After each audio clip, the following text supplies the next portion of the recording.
Hello, hello, hello. Good morning, everyone. So in last class, I was telling you that we are living in the best of times. My optimism was misplaced, I think. Right? So what is happening in the world in this context, I am telling you. आपका world history हो गया है? So you must have you must have read in world history that when World War I occurred, no one was expecting that a war of such scale will occur, right? Nobody thought that this is going to happen. We never know. That is how things escalate, right? Sorry? Sorry? Putin, yeah, exactly. So right now we are suffering, we have suffered from an epidemic, war is going on. So the things which were supposed to be things of past.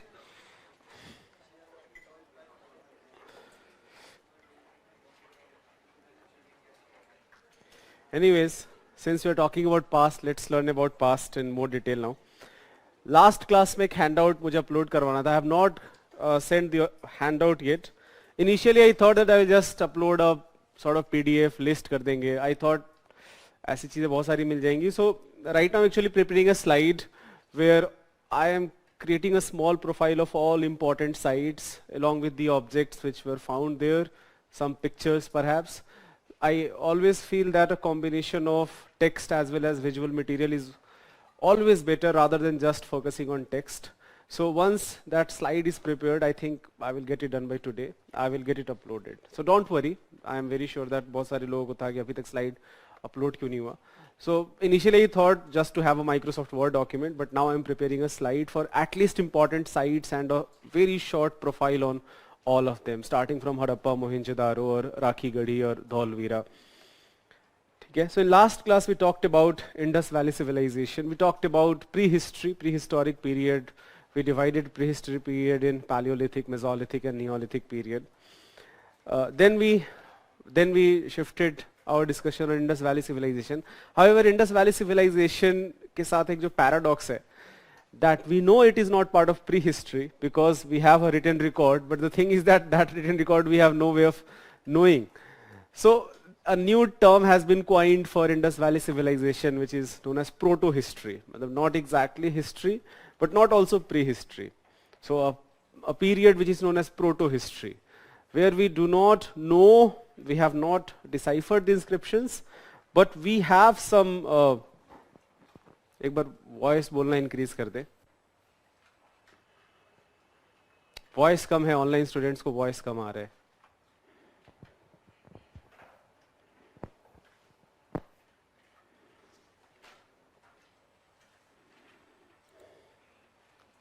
So we use a term called proto-history for Indus Valley Civilization.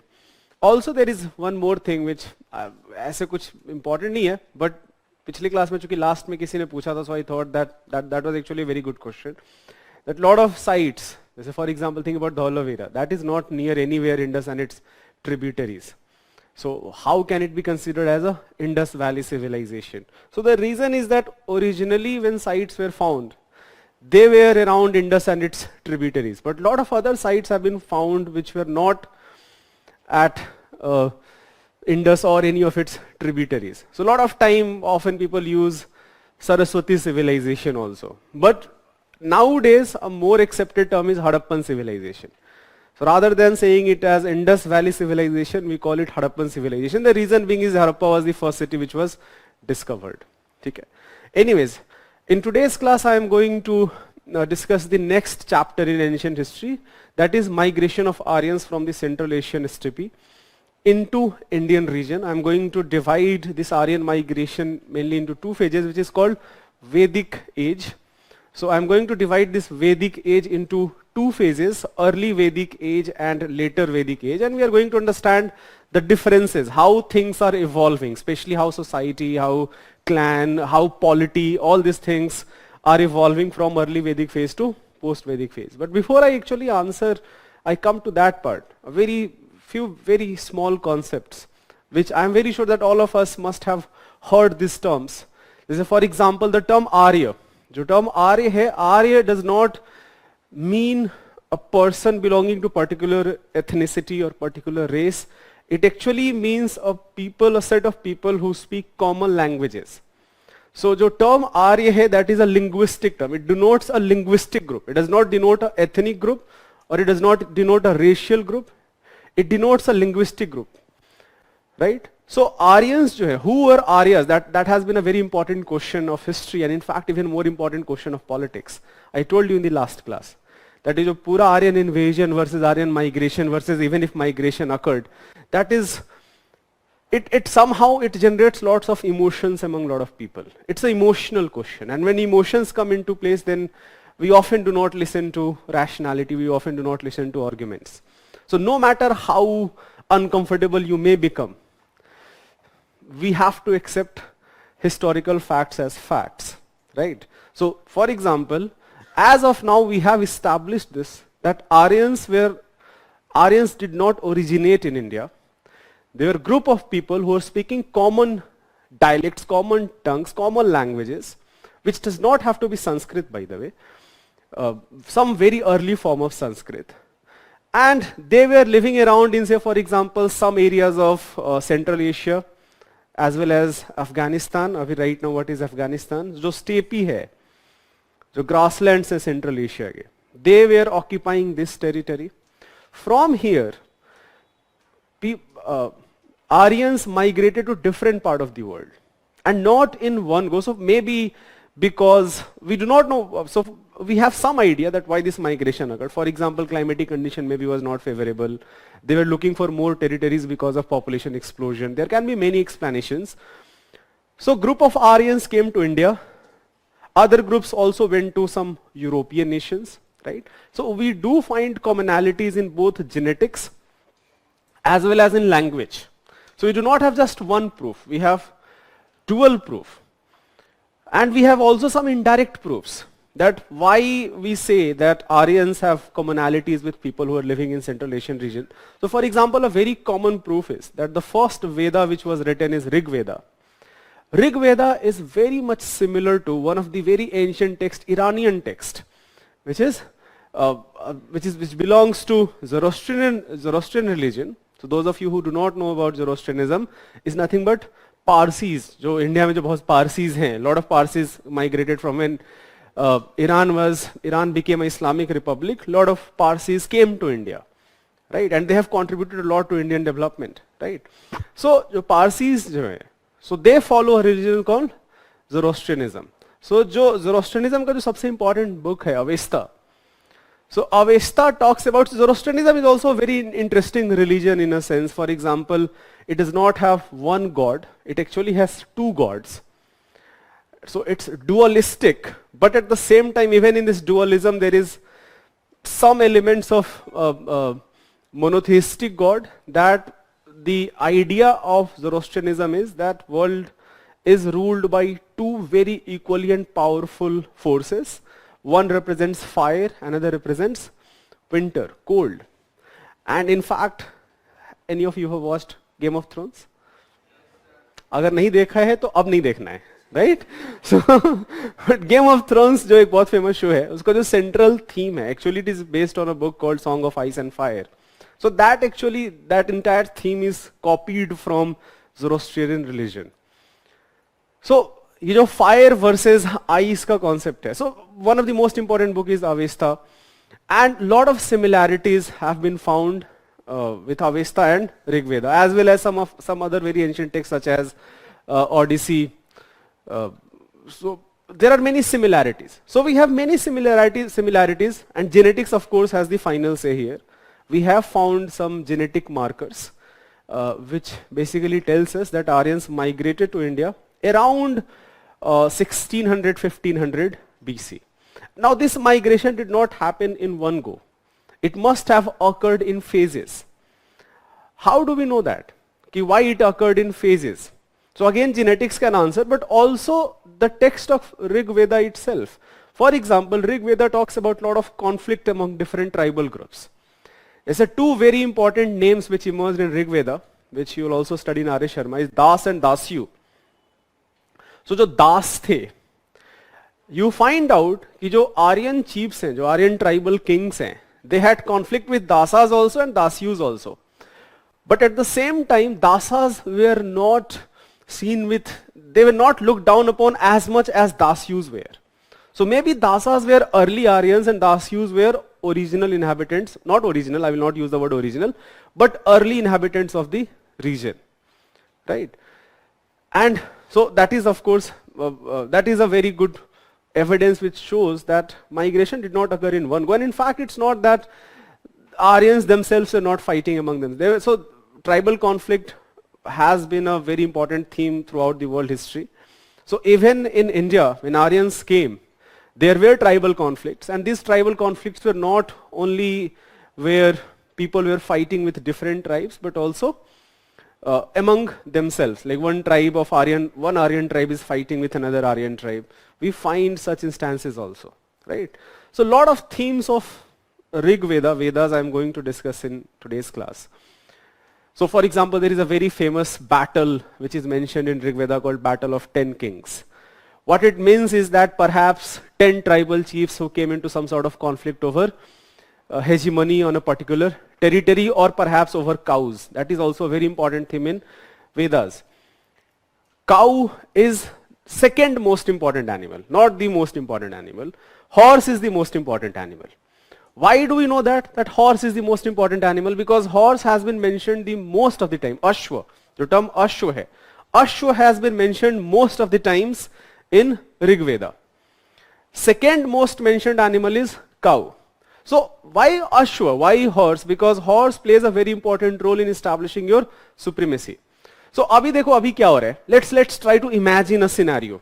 I may be very well wrong, but Indus Valley civilization has declined. People of these very important cities, they have now settled into small villages, perhaps in Ganga Doab region. Now suddenly another group, which is more superior in the sense that they have more weapons, they know how to use iron also. By the way, at this point of time, iron is also known. They know about iron. They also have chariots, which is driven by horse, and not only they have small, simple chariots, they have chariots, spoked wheel chariots, which is much, much more efficient. So these are some of the important markers of Aryan people. Horse-driven chariots, spoked wheel chariots. Abhi tak jo chariots jo mile hain past mein, they are solid chariots. But now we have spoked wheel chariot. That is a very important marker. The symbol of swastika. अब देखो ये भी एक बड़ा एक controversial चीज हो जाता है. Because Hitler used the term Aryan just to establish somehow the Aryan race is supreme.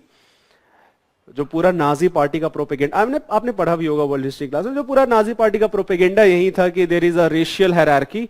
On this racial hierarchy Aryans are at the supreme and Jews are at the bottom, right? So and swastika was in fact their symbol. There is also conspiracy theory that swastika is some sort of cross, जो church का cross है. I am not going into all those controversies, but ये जो term Arya and swastika, they have been defamed a lot because of Nazi propaganda. But they were very important symbols, and just because they were defamed by Nazis does not mean that somehow these symbols are bad in nature. जैसे बहुत बार क्या होता है कि एक वो चलता है कि स्वास्तिका बैन, इंडिया में तो कभी नहीं होगा खैर ये, बट बहुत सारे कंट्रीज में चलता है कि स्वास्तिका जो है बैन कर देना चाहिए. Because it is often associated with white supremacy, that somehow there is, among all the racial groups, there is a group which is more supreme. And actually it is true also. This even today in United States of America, there are many racial groups which believe in this thing, that whites are supreme. And they often use swastika and this salute, Nazi salute, as their symbol. So maybe their demands are legitimate, but in a country like India, it doesn't make any sense. So swastika was, for example, another very important marker of Vedic people, right? अब देखो, लेकिन इसमें बहुत सारी important बहुत सारे themes हैं. जैसे for example, we also understand that Sanskrit in its original form, and when people came to India and interacted with local people, it did not remain the same. We do know this thing, that lot of new words which perhaps people which already were staying in India, they were speaking, lot of new words became part of Sanskrit. I told you in last class, जैसे जो retroflex sound होता है, कि when we speak th, the, we curl our tongue. We found such words in Sanskrit, but we do not find any such thing in other European languages. Even though Sanskrit is part of larger Indo-European languages, we do not find this retroflex sound anywhere in the world. So what it means is that there is perhaps some sort of interaction happening where Aryans who have come, they have established their supremacy because of their strength, horses, chariots, weapons made of metals. But at the same time, there is some sort of interaction happening, and because of this interaction, a new form of language is also being developed. Right? So Sanskrit also changes. Similarly, other languages, Pali, Prakrit, these are more popular languages. People spoke Pali and Prakrit. These languages also change later. Right? They also do not have the exact same feature when they develop. And that is what happens. That is what is happening right now. For example, we often use a term called Hinglish. Right? कोई भी शुद्ध हिंदी बोलता होगा? I don't think any of you speaks शुद्ध हिंदी. कोई भी नहीं बोलता होगा. मोदी जी खाली बोलते हैं. Right? और कोई नहीं बोलता शुद्ध हिंदी. या Rajnath Singh. When you listen to Rajnath Singh and you're like, okay. But कोई भी, हम सब English बोलते हैं. We often use some words of English. बहुत सारे words ऐसे होते हैं जैसे ये भी एक बड़ा important stage of development of language है, right? जैसे for example, you must have realized that बहुत सारे वर्ड्स जो बचपन में नहीं बोलते थे in any part of your India where you belong to. Lot of words you must have realized that as a child they were not very popular, but now they are popular. And they are not English words. They are in fact a word which is used in some other region. And I'm going to use a very funny word, and don't take it in a wrong way. जैसे भसड़ एक word है. I'm from Bihar. I never found this word anywhere when I was growing up, but now it is very popular there. So I try to have like these small observations ki how things are changing. So that is how language change. New words are added. थोड़े बहुत changes होंगे. जैसे Hinglish as a term which is being used now. ठीक है? So anyways, when Aryas came, they established a territory. That territory is called Aryavrat. Okay? So Aryavrat, right? So for example, you must have read that Aryavrat is what is the ancient name of India. But frankly, Aryavrat, when it was established, it did not even went outside UP, right? जैसे I am from Bihar, और मेरे बहुत UP के जो अच्छे दोस्त हैं, और मैं हमेशा एक जोक क्रैक करता हूँ कि जो बेस्ट चीज यूपी वालों के साथ हुआ है वो है कि बिहार एग्जिस्ट करता है. Right? You can always feel better that there is a state called Bihar, right? So same thing happened, by the way, during early Vedic and later Vedic phases. कि जो आर्याव्रत है and मगध है, they are not same. You should know this. जो मगध है and Aryavart है, so people of Magad were actually looked down upon by people of Aryavrat. So Aryavrat actually includes region Uttar Pradesh, Haryana, some region of Punjab, some northwest frontier, जैसे Gandhara region भी उसका part होगा आर्याव्रत का, जो अभी पाकिस्तान, अफगानिस्तान का part है. So this region is called Aryavrat. While Magad, which mainly means Bihar, Tirhut, some parts of Bengal, these people were looked down upon. But gradually Magad emerged as the most powerful empire. So ये भी जो पूरा emergence है, this has a very interesting history. Initially, when Aryas came to India, they are tribes, many small tribes. There are 5 very important tribes, which is known as Panchjanya. एक term आप बहुत बार अब जैसे for example महाभारत किसी ने पढ़ा है या देखा है, जैसे महाभारत में जो कृष्ण का जो शंख है, the name of Shankh is Panchjanya. So that tells you this significance of this term. So Panchjanya जो term है, that originates from these 5 important tribes of Aryas who came to India. They established some of territory. They were fighting wars among themselves. At the same time, they were also collaborating. For example, one of the 2 very important tribes are Bharats and Purus. Bharat and Purus initially fought wars among themselves. Maybe this war occurred over some territory, but whatever evidences we have, more than territory, the wars were fought over cows. How do we know that? Because a very famous term for war in Sanskrit is Gavishthi. And Gavishthi basically means a war over cows, go. There is a term, go here.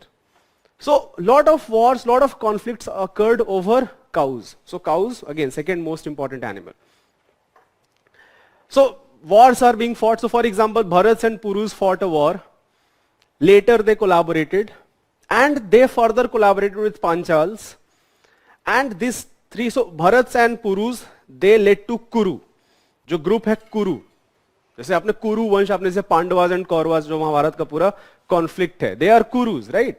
So that leads to Kurus and they along with Panchals rules over a significant part of India, northern India, only northern part of the India, for a very significant duration. Gradually, what was a tribal system of polity, where say for example, there is no standing army per se, किसी भी कोई भी जो chief है, there is a tribal chief. The position of tribal chief has also become hereditary by this time. Even though at the same time there is a samiti, tribal samiti. That samiti has the major say. King is a very important stakeholder of this samiti, but he is not the supreme authority. He has to listen to other voices. In early Vedic phases, he has to listen to these other people. At the same time, women also participate in these samitis, right? The सबसे important जो livelihood का aspect है, वो animal herding है. They are pastoral communities. However, they also have knowledge of agriculture. So agriculture perhaps is only used for their daily food intake. There is not a concept of agriculture surplus per se, but जो ownership of cows and horses, that is in fact more important. But gradually, as you shift from early Vedic phase, which is often credited, which is often timed as from 1500 BC to 1000 BC, gradually you find that from 1000 BC to 500 BC, ये जो time है which is called later Vedic phases, you find कि ये जो tribes हैं, जो कुछ tribes which have emerged victorious, they have become more powerful. And initially these tribes moved from one place to another place. जैसे you will find that there is a term called in lot of villages and towns, you will find PUR, Pur, जैसे Rampur, right? So initially जो Pur है, that does not denote a particular town. It actually denotes a unit which changes its place. So it's a group of people who are at one point of time they are staying in one particular region, but then they are shifting to some another region. But later, this belongingness to a particular territory, this becomes very important. Okay? Ki this territory belongs to us. So initially conflicts occurs over cows in early Vedic phase. Now it will also occur for acquiring land. तो जो private property, जो land है, that is becoming now institutionalized. अभी तक land as a private property का जो concept है, वो नहीं है. Early Vedic phases में जो taxation है, taxation का कोई concept नहीं है. Early Vedic phases में जो kings हैं, they were given balis. Balis were basically voluntary contributions by people belonging to a particular tribe. But these are not compulsory, they are voluntary. Often when wars occurred, so जो भी spoil of wars होंगे, that was distributed with almost everyone who is part of a particular tribe. But in later Vedic phases, what turns out is that first of all, few tribes which have emerged victorious, out of these tribes, now a social differentiation occurs. जो spoils of war हैं, that is only divided among the ruling class, their families and priests. Because priests played a very important role even in early Vedic phases. For example, two very important priests which we know is Vasishtha and Vishwamitra, which are very common theme in many mythological stories. You must have read about Vasishtha and Vishwamitra. So Vasishtha is more conservative, Vishwamitra is more liberal in the sense that Vishwamitra wants to include more people into Aryan fold. And he comes up with Gayatri Mantra. Ki those who recite Gayatri Mantra, they will be included into Aryan fold.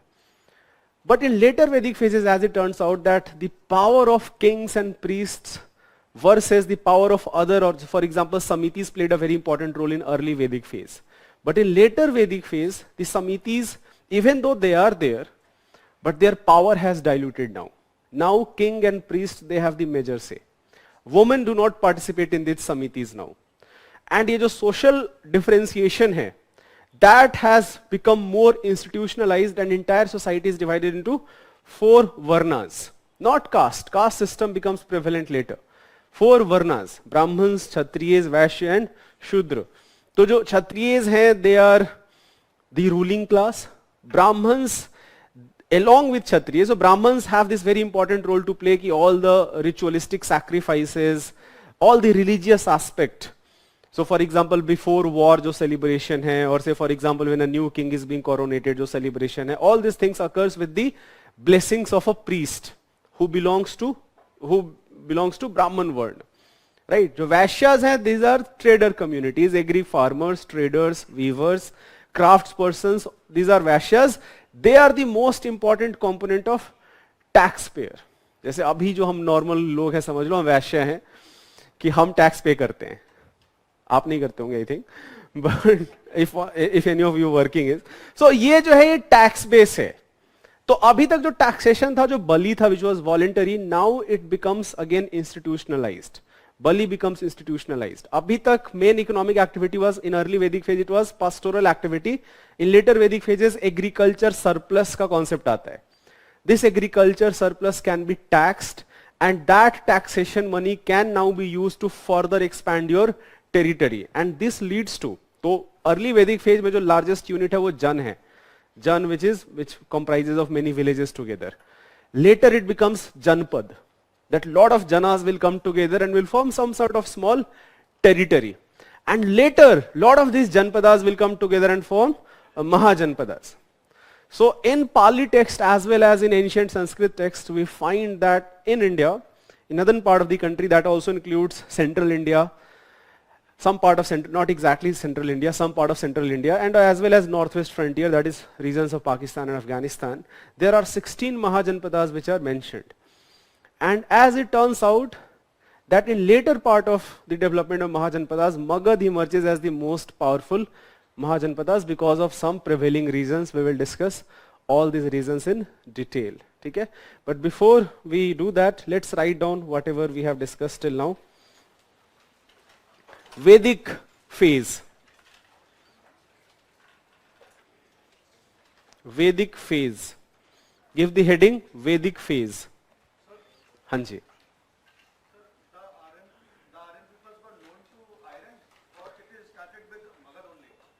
Magads utilized iron on a much larger scale.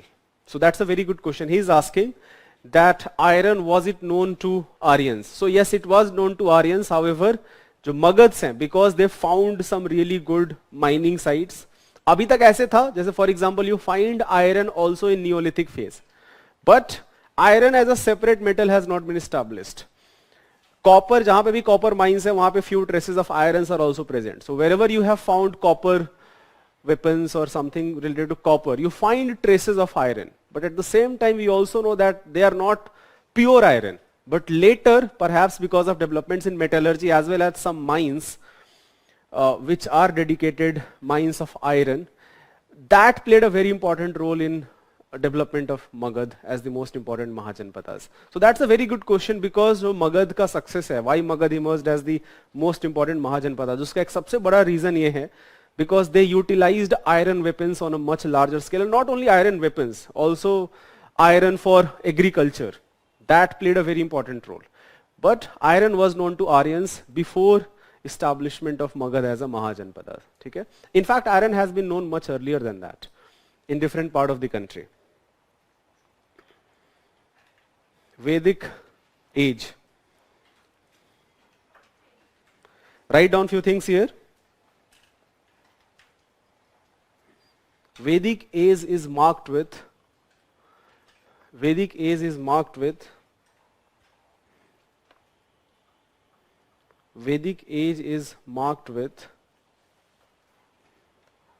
migration of Aryans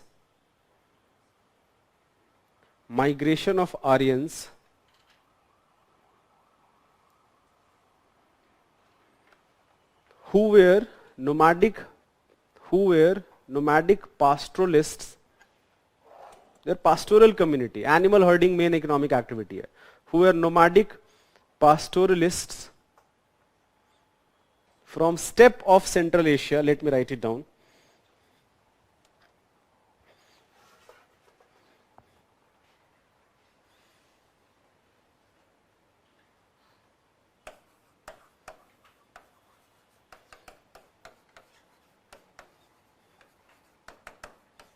Nomadic pastoralists from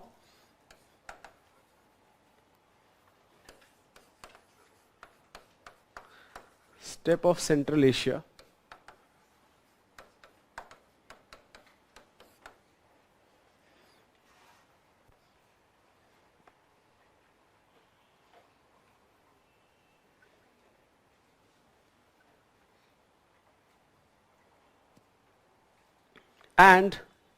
and spoke a common language, spoke a common language,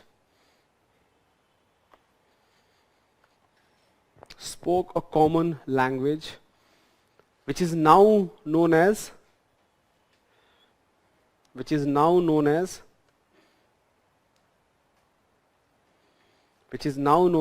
Indo-European family of languages. Indo-European family of languages.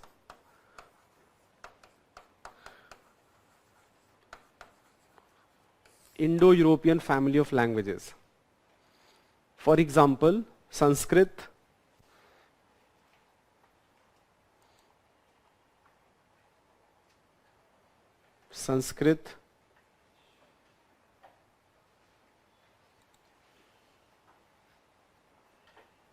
Pali, Prakrit, Sanskrit, Pali and Prakrit, they belong to Indo-European family of languages. They belong to Indo-European family of languages.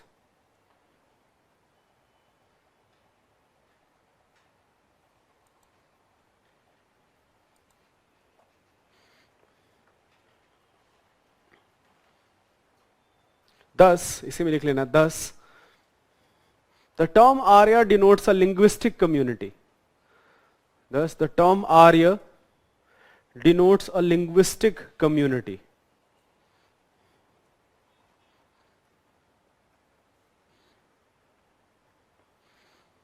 Linguistic community who spoke Aryan languages. Who spoke Aryan languages. Who spoke Aryan languages. So what are some main identifiers of Aryans apart from language?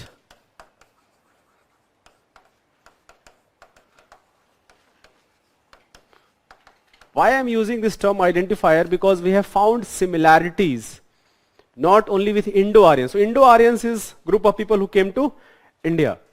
But there are many other groups who went to different part of the world, and we do find similarities with different parts. So there are some identifiers, write down in bullet points. First is of course language. First is language.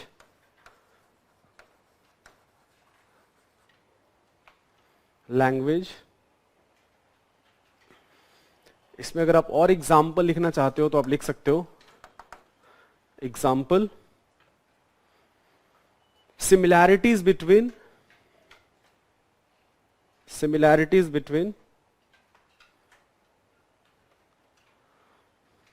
Rig Veda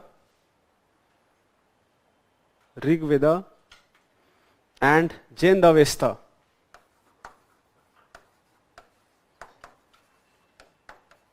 Similarities between Rig Veda and Jain Avesta. So Jain Avesta is a, I will not exactly use, but it's basically a religious book of people who lived in Persian region, or people who followed Zoroastrianism as a religion.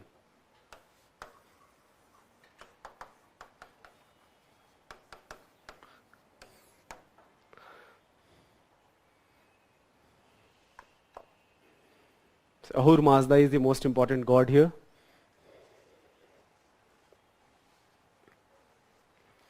Online students, please do not use response portal for your conversation among yourself. If you are in the class, had you been in this classroom, I would not have allowed a personal chit chat. So please don't use response portal for personal chit chat. Response portal has a very simple objective. If I'm asking a question, use this portal to answer that question. If you have a doubt, send your doubt to classroom coordinator. आपने vision IAS में क्या GST दिया है, क्या नहीं दिया है, I am not interested. Okay, so please don't, otherwise I will get it disabled. I generally do not do it. I allow response portal because I feel that it's a very important, because you are watching it online and we need to have some sort of communication. But use this communication only when I'm asking a question. If I'm not asking a question, do not use response portal. Very small request. Okay? Anyways, so this is one. Second, write down second. They domesticated horses. They domesticated horses.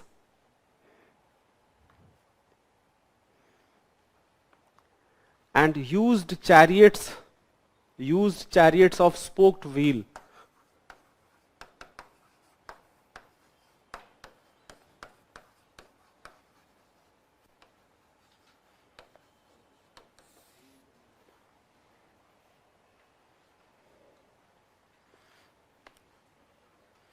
Next, early use of iron. Early use of iron.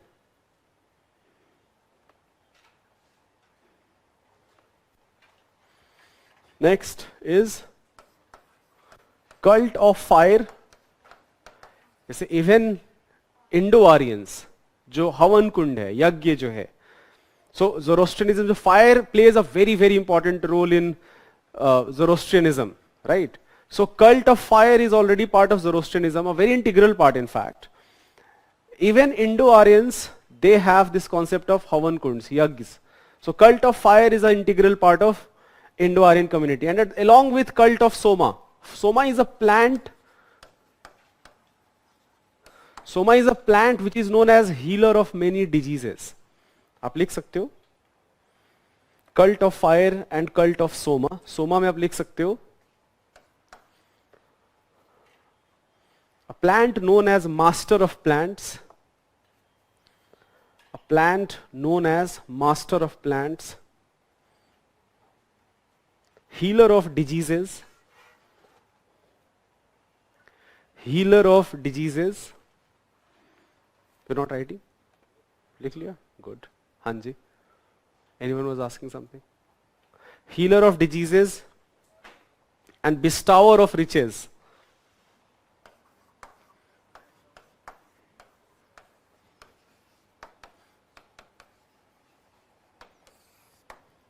Bestower of riches. अब ये Soma plant कौन सा plant है, which is often mentioned in many Indo-Aryan textbooks, not only Indo-Aryan but among Aryans. अभी भी debate है. We have some identity, some identification. Some plants are very good candidate that which plant is this soma, but we do find commonalities here. Sorry? Bestower of riches simply means बहुत सारे पैसे, बहुत सारे आपको यश मिलेगा, पैसे मिलेंगे. Bestower means I am bestowing something, I am giving something, and riches means done. So a plant which is often associated with riches. More plants, more such plants mean you are more prosperous, you are more rich. Okay? Exactly, that's a very, very good point. So in fact a very intoxicating drink, मदिरा जो है, बहुत बार उसको हम सोम रस use करते हैं, wine. So जो सोम रस term है, that is an intoxicating drink named after. So maybe bestower of riches was not riches, maybe it was something else. Right? मतलब पैसे पी के तो मैं तो पूरा जमाना खरीद लूंगा मैं ये सब, right? वो बोलते नहीं है, someone who is high, ये तो पूरा मेरा ही है. So maybe bestower of riches was that only, that in intoxicated stage the entire world belongs to you. Sorry? Then I'm talking about somras. Sura, I don't know what is Sura. I don't know Sura, what is Sura. But yes, I do know Sura, but here there is a cult of Soma. I have not read about cult of Sura among Aryan people. Okay? A very, very important aspect. How do you know that Indo-Aryans belong to Central Asian steppe, Anatolia region of Russia and migrate to different world is a important genetic marker. a genetic marker called M17.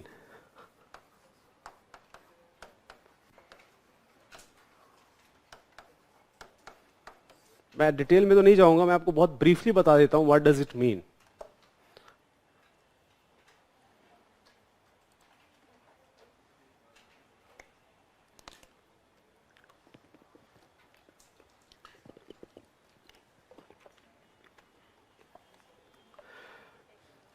So, I'm very sure all of you know that DNA, biology में और detail में आपको पढ़ाया जाएगा, but DNA is genetic carrier.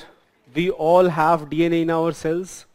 Now, DNA जो है, most of our DNA is part of nucleus of a cell. However, a very, very small part of DNA is also part of your mitochondria, which is called mitochondrial DNA. Now, mitochondrial DNA you only get from your mother. That is the most important thing, first important thing you need to know. That जो mitochondrial DNA है, you only get from your mother. Your mother got from her mother and her mother. So I can actually trace the lineage, mothers, using tracing the mitochondrial DNA. ठीक है? Second, we all have 23 pair of chromosomes. पढ़ा होगा, थोड़ा बहुत idea होगा. We all have 23 pair of chromosomes. अब this 23 pair of chromosomes is divided as either XX or XY chromosome. So XX chromosome basically determines your sex, which is female, and XY is male. Now जो Y chromosome है, the Y chromosome you only get from your father. Simple. So tracing Y chromosome can actually tell your lineage from father side. Father's father, his father, his father. But at the same time, even with mitochondrial DNA and Y chromosome, a lot of ancestry is still left, because mothers, that I know, but I do not know who is mother's father. Or I do not know father's mother. I know father's father, his father, but I do not know who is father's mother. So significant part of lineage is still left out. But even scientists have devised methodologies to use such pairs which we get from both father and mother to determine the ancestry. So one particular group of people who belong to one genetic marker, they are called one haploid group. And this M17 is one haploid group.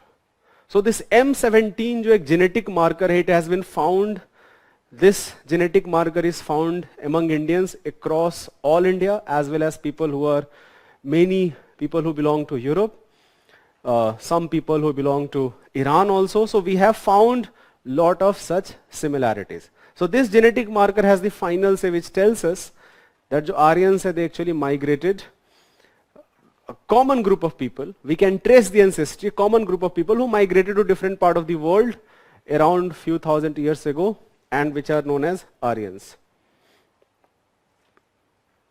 Use of birch. Birch is a tree.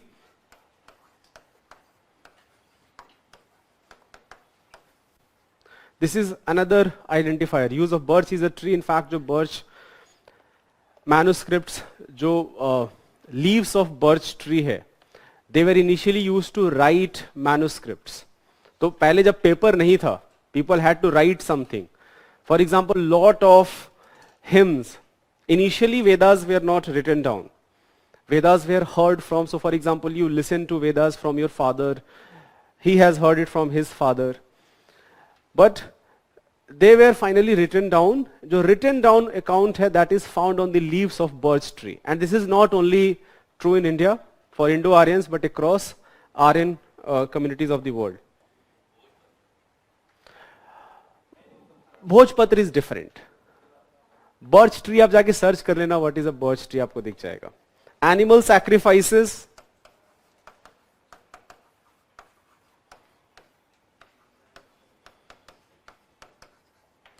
Including horses.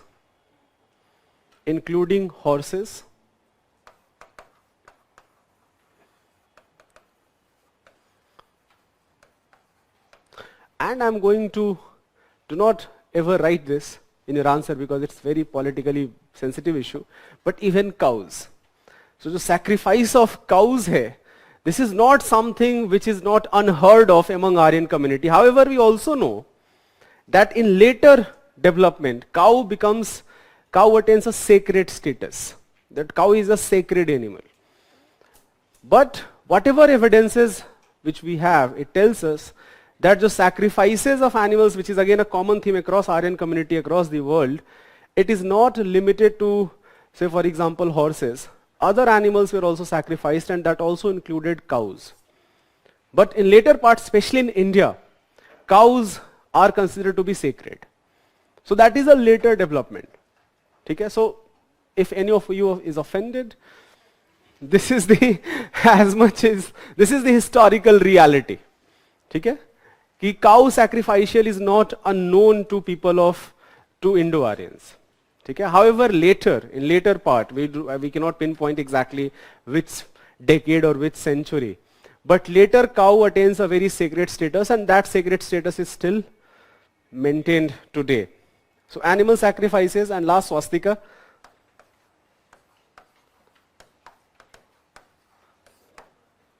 Swastika symbol, this is also again a very common theme across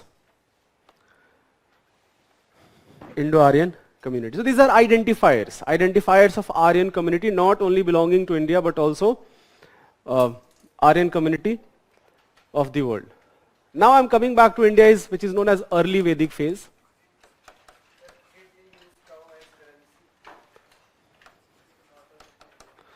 Okay, that's a question. They definitely used cows as he is asking that did they use cows as a currency? Because I have not read it, so I have no authority to answer that question. But I do know that cows were used as a gift. So for example, one of the most important gift was cows. जैसे आप later part, जैसे हम ancient history जब हम आगे पढ़ेंगे, you will study that how priests were given the gift of land. So land became a gift much later. Initially जो gift था वो cattle था, and that mainly included cows and slaves also, right? So anyways, early Vedic phase we often use 1500 BC.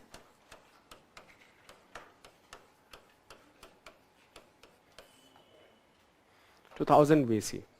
Hanji. No, we cannot say that it was only known to Indo-Aryans. That we cannot say. So it was definitely known to other Aryan communities. And cows, in fact, were very important, considered to be a very important possession, not only in India, but even in other parts of the world.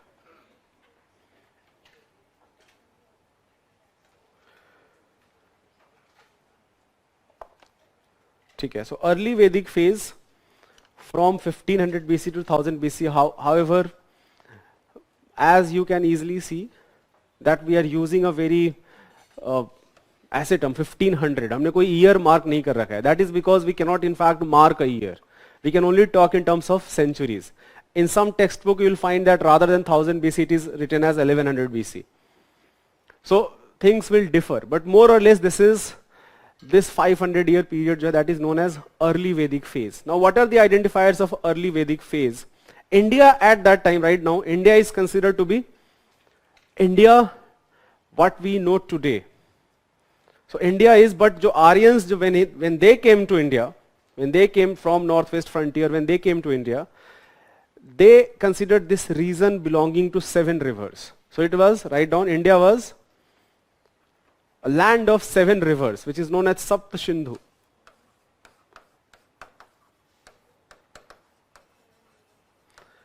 Land of 7 rivers, Sapta Sindhu.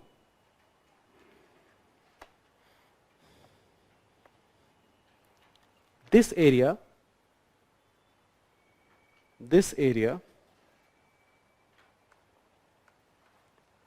largely covers the northwestern part of South Asia. Largely covers the northwestern part of South Asia. I'm talking about Pakistan mainly. Northwestern part of South Asia. Up to river Yamuna. Up to river Yamuna. हाँ बिल्कुल आ गया India, but जो northern part है mainly. The 7 rivers included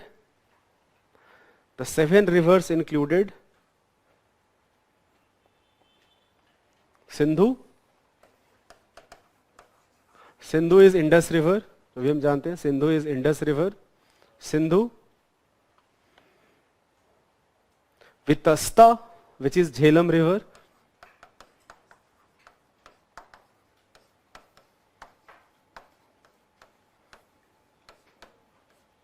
Vitasta, Jhelum river. Asikni, which is Chenab.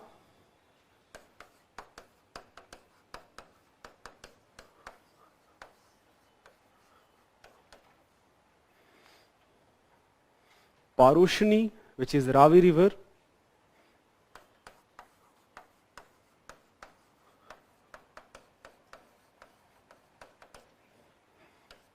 Parushni. Vipash, which is Beas river.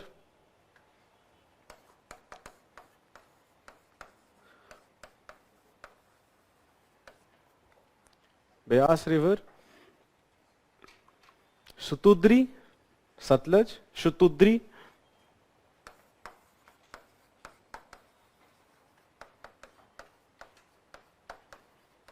And Saraswati. And Saraswati.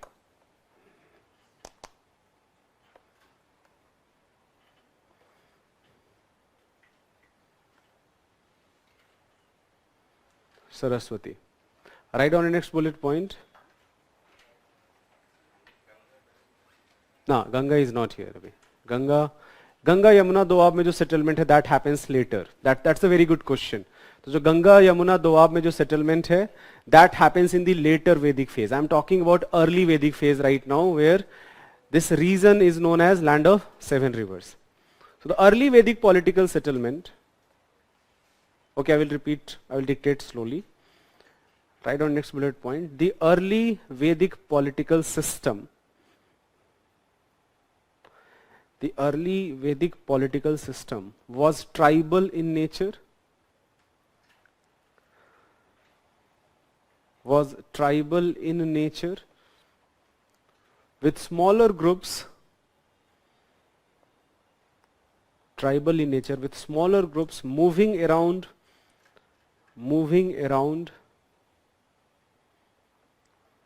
without a definite territorial identity. Moving around without a definite territorial identity.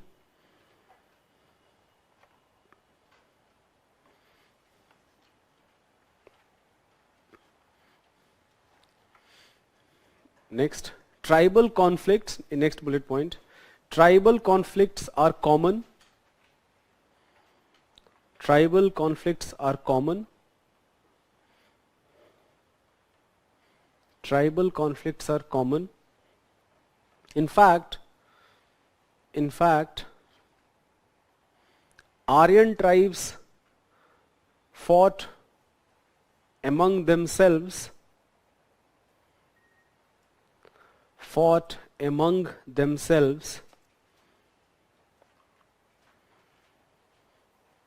as well as early inhabitants of the region.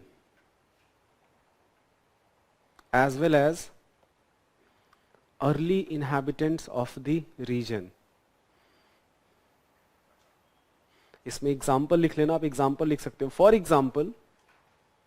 For example, the term Dasa and Dasyu, Dasa and Dasyu is mentioned in Rig Veda. Is mentioned in Rig Veda.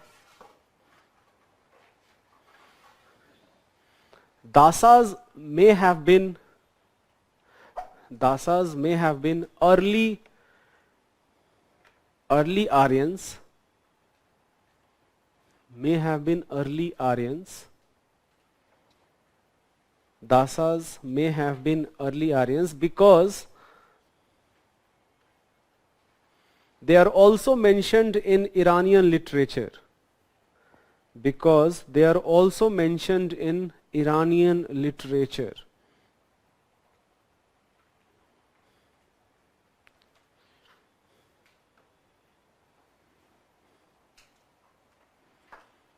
Dasyus were original not origin, again I will not use the word original. Dasyu were early inhabitants of the region.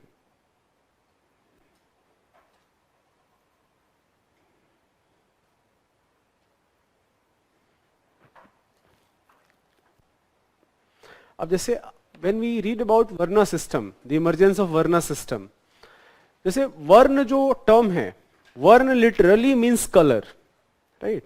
So maybe Arvians are of fairer color, but at the same time there is a consensus among historians now that this differentiation based on color has been exaggerated by early historians. तो अभी जो consensus है कि differentiation was not, color may have played some role, we cannot deny it completely, but more than color it was mainly because it was mainly the tribes which were one. For example, Dasas and Dasyus, they became slaves and they became Shudras, and other such tribes which were won over. So while tribal chiefs, for example, अब क्षत्रिय clan कौन हो गया? क्षत्रिय clan is which is fighting the wars with the help of priests. Priest is using sacrificial rituals, all the hymns, blessing him to win in this war. So priests later emerges as a separate varna known as Brahmins. I will also tell you, यहीं पे मैं एक चीज बता देता हूँ जिसको मैं आपको डिक्टेट भी कराऊंगा. जो ब्राह्मण टर्म है, ब्राह्मण term has actually two meaning. Brahman is a very important part of varna system. At the same time, Brahman is a very important term which is used as a significant aspect of Vedic literature. जैसे जो वेदास हैं, Vedas can be divided mainly into four parts. तो सबसे पहले part hymns and they are called samhitas. Then Brahmans, which are like philosophical explanations. Then Aranyaks and finally Upanishads. So all Vedas have four parts. So when I use the word Brahman as a term of Vedic literature, that has an entirely different meaning. That is a literary term which denotes Vedic literature, while Brahman as a social system means what as part of Hinduism is the highest varna. So the priestly class hai, they emerged as later as varnas. Now at the same time, people who were, I already told you, farmers, traders, weavers, trading बाद में settle होता है, trading पहले नहीं था, but traders definitely did emerge in later part of Vedic period. All these people, they were Vaishyas, and Shudras are who are at the service of these three people. So ये जो three top varnas हैं, Brahmins and Kshatriyas and Vaishyas, they are called Dvij. Dvij literally means twice born. What it means is that they have the right to wear this holy thread as part of Upnayan Sanskar. अभी भी exist करता है बहुत सारे northern states में as well as southern states में. अलग अलग नाम से, जैसे यज्ञोपवीत जिसको बोलते हैं, जनेऊ बोलते हैं बहुत बार, आपने पढ़ा होगा. Those who are from say for example UP or Bihar will definitely know about it, right? So this right over Upnayan Sanskar, they were called Dvij, twice born, while Sudras did not have the same right. They were at the service of these top three classes. So their status definitely was not good even in the starting phases of starting early Vedic phase. But at the same time, ये जो social differentiation है, it was not exactly very rigid. ये जो rigidity है, that props up later, that there will be no social mobility allowed. Social mobility is not allowed at all. That is Shudra and Shudra, जो भी children होंगे वो हमेशा शूद्र ही रहेंगे. जो ब्राह्मण है, ब्राह्मण के बच्चे हमेशा ब्राह्मण ही रहेंगे. तो ये जो ascribing your identity from your birth, that emerges later. But Shudra का status शुरू से ही अच्छा नहीं है. They are at the service of these three top social classes. So initially a tribal sort of social organization where there is a warrior class, there is a priestly class, then commoners, which are working people, and finally the people who are won over. They are what you know as Shudras. So Dasas and Dasyus, they may have become Sudras later. Anyway, so Varna, even though it means color, this was not, ये जो social differentiation, it was not based on color. Color may have played a role, but that was not the primary factor. Okay, write down the next point. क्या लिखा था हमने इससे पहले?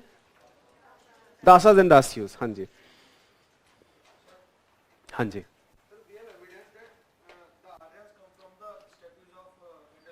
हम्म. हाँ हाँ, so again that's a very good question. ये आज से आप 3-4 साल पहले क्वेश्चन पूछते तो इसका आंसर नहीं होता. So he is asking that we have evidence of Aryans migrating from Central Asian steppe.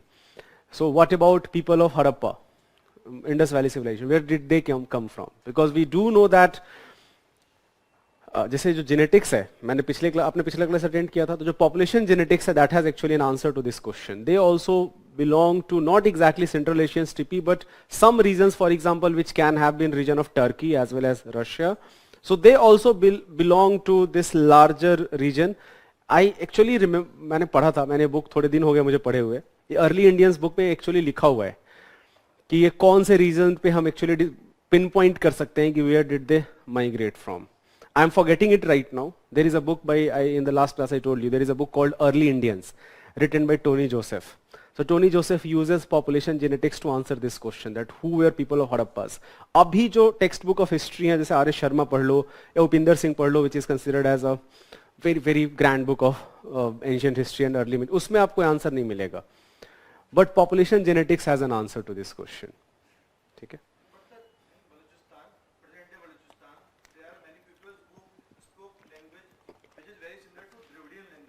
Exactly. That's हाँ जी. If they are coming from the Central Asian regions, then how these people, these Balochistan people, speaking Dravidian language? So first of all, we need to understand that Aryans, even though Aryans came much later, they are different from people who came earlier, who are Harappans. अब ये मैंने पिछले class में भी मैंने बताया था, पिछले क्लास में मैंने आपको बोला था, ये वाला जो एस्पेक्ट है वो काफी इंटरेस्टिंग है वैसे. I did not tell you, but this is actually a very interesting aspect. That I told you in last class, there was a very important question that when we say that this person is more Indian or less Indian, this question does not make any sense, because all of us are Indians, and in fact, all of history of humanity is history of migration. We do share our genetic lineage to both North Indians and South Indians, to people of Harappa. However, people of South India, जैसे for example, I talked about Indo-European group of languages, right? तो ये जो Indo-European group of languages हैं, that includes languages like Hindi, Sanskrit, even Urdu and Marathi, Gujarati, जो north Indian languages हैं. However जो Dravidian languages हैं, Dravidian languages are distinct, they are a separate group of languages. Tamil, Telugu, Malayalam, Kannada, these are separate group of languages.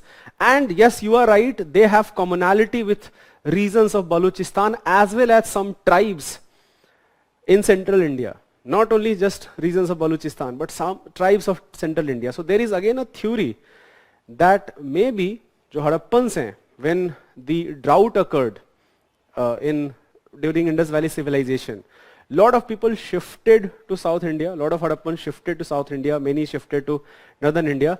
So the language was preserved because Aryans did not penetrate up to the southern part of the India. So language was definitely preserved. So a lot of people feel, and this is again a theory, that maybe जो languages which Indus Valley people spoke, it is similar to Dravidian languages.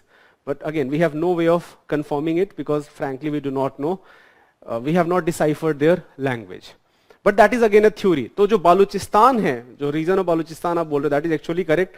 Few groups of people of Balochistan, they also speak Dravidian languages. So maybe these people did not migrate and they preserved their language as a heritage. ठीक है? Write down your next bullet point.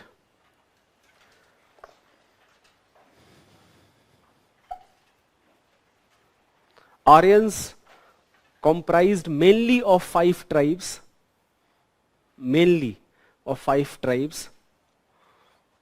called Panch Jana.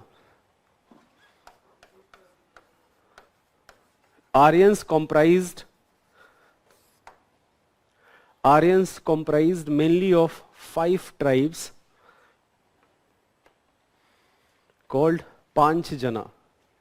Again, mainly, these are major tribal groups, but of course apart from these major tribal groups there are many other smaller tribal groups. Bharats and Trishtu were ruling clans. Bharats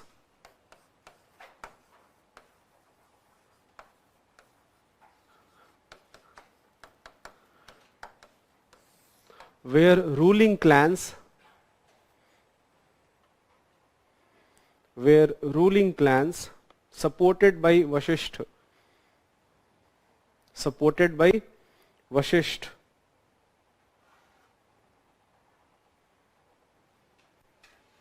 Supported by Vasishtha.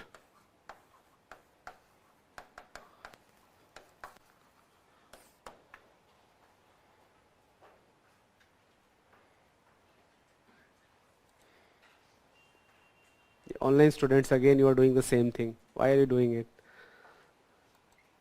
If you have a question, please send the question to classroom coordinator. I do see online questions on response portal, but I ignore it because I'm telling you again and again. Why are you posting your question here? देखो लोग यहाँ पे अपना grammar correct कर रहे हैं. Don't do that.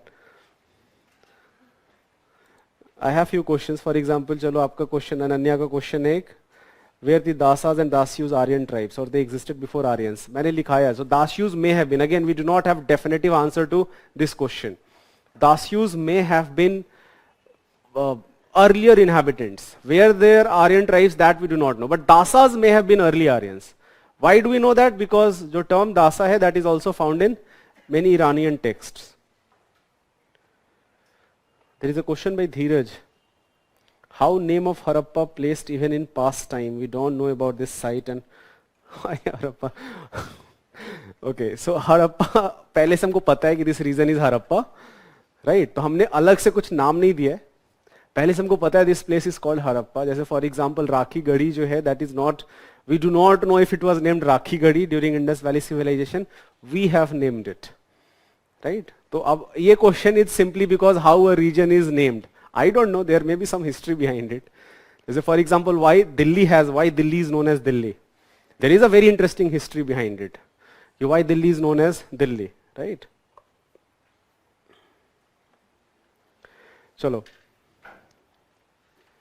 जैसे भारतवर्ष जो टर्म है, that actually comes from, जैसे we must have heard the story Bharat, the ancestors of Pandavas and Kauravas, but जो Bharat, what history tells us that Bharats were one of the most important tribes, and from that the name Bharatvarsh comes. Bharat ruling clan, write down. Bharat ruling clan.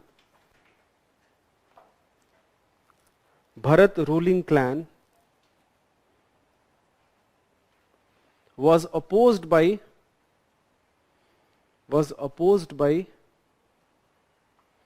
other chiefs.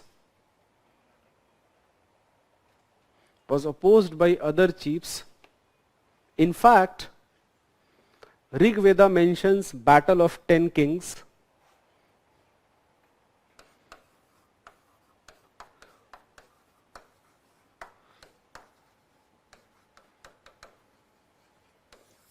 Battle of 10 kings fought on the river Parshuni. Rig Veda mentions battle of 10 kings fought on the river Parshuni. Parshuni is Ravi. Fought on the river Parshuni.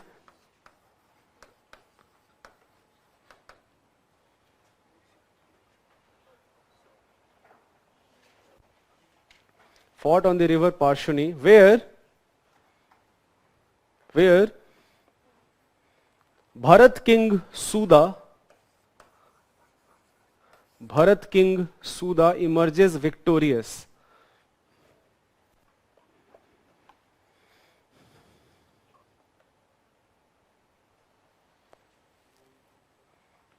Victorious. Write down in next bullet point. Bharat tribe joined hands with Purus.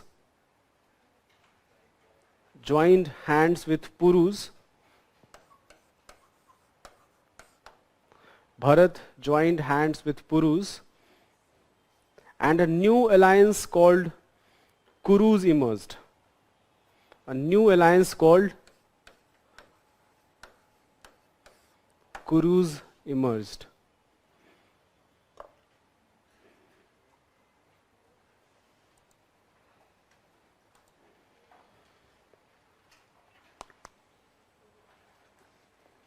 Kurus combined with Panchals.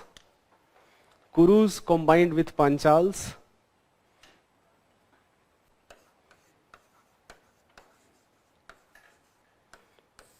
Panchals who ruled over a significant territory,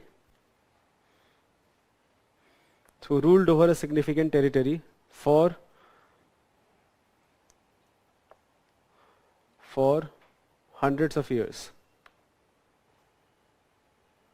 For hundreds of years. अब देखो, Purus combines with Panchals who ruled over a significant territory. This territory now is called Aryavrat for hundreds of years. Now यहाँ पे देखो एक transition होगा. A tribal society, egalitarian society, spoils of war will be distributed among most of the members. But now we have agriculture surplus. जो एक dwelling unit था, moving unit which was shifting from one place to another place. Now they have established themselves on a significant territory. Agriculture surplus has started. That surplus can be accumulated, it can be taxed. That tax can now be used to form cities. तो यहाँ से larger villages and cities form होने शुरू होंगे. But cities were not formed as of now. Not in early Vedic phase, not in later Vedic phase. Cities were formed when Magad as empire was established. Patliputra or Rajgir, they emerged as major towns. So that happens much later. But ये transition period है कि migratory people who are establishing, settling here, now they have settled themselves, they are consolidating their rule. ठीक है? Write down. Next point.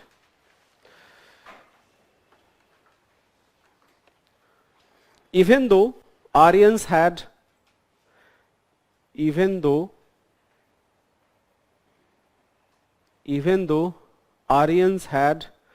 advanced knowledge of agriculture,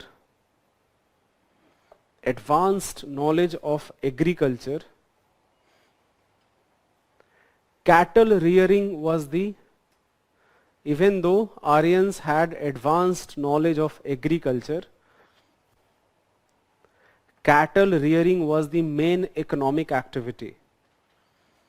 Cattle rearing was the main economic activity. Cattle rearing is the main economic activity. Most of the wars, write down the next bullet point. Most of the wars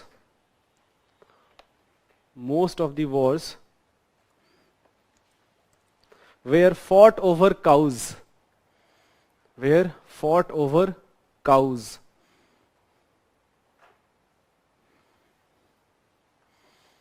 For example, a Sanskrit term Gavishti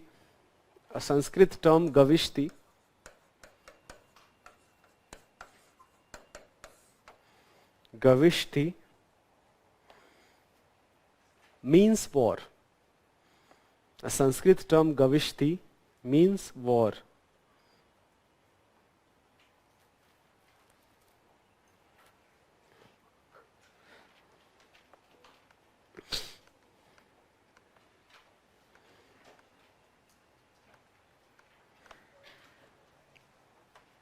So Priyanka is saying sir आप where और where दोनों एक जैसे बोलते हो. I'm really sorry. देखो मेरे अंदर बिहारी एक्सेंट अभी भी बहुत है, तो थैंकफुली मैं श्योर सा नहीं बोलता मैं वो तो फिर भी मेरा ठीक हो गया है. So yes there are things may be, और रॉ मैं ठीक बोल लेता हूँ मैं. बट पहले तो anyone who are from Bihar, they you will understand what I am saying, right? कि ये रॉ श्योर सा का जो ये इशू है, तो हाँ ठीक है. I am sorry for that, I will try to rectify it.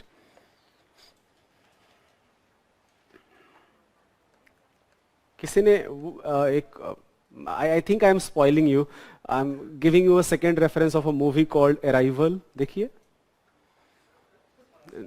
सो हाँ ठीक है, मत देखना again. I feel like I am spoiling you. तो वहां पे दिस टर्म गविष्ठी is used. I remember this while watching that movie. It's a beautiful movie. So वहां पे ये टर्म यूज करते हैं गविष्ठी. Anyways, write down the next point. Priests were gifted priests were gifted cows and slaves, but not land. But not land. Copper and bronze, next point, copper and bronze were used on a larger scale,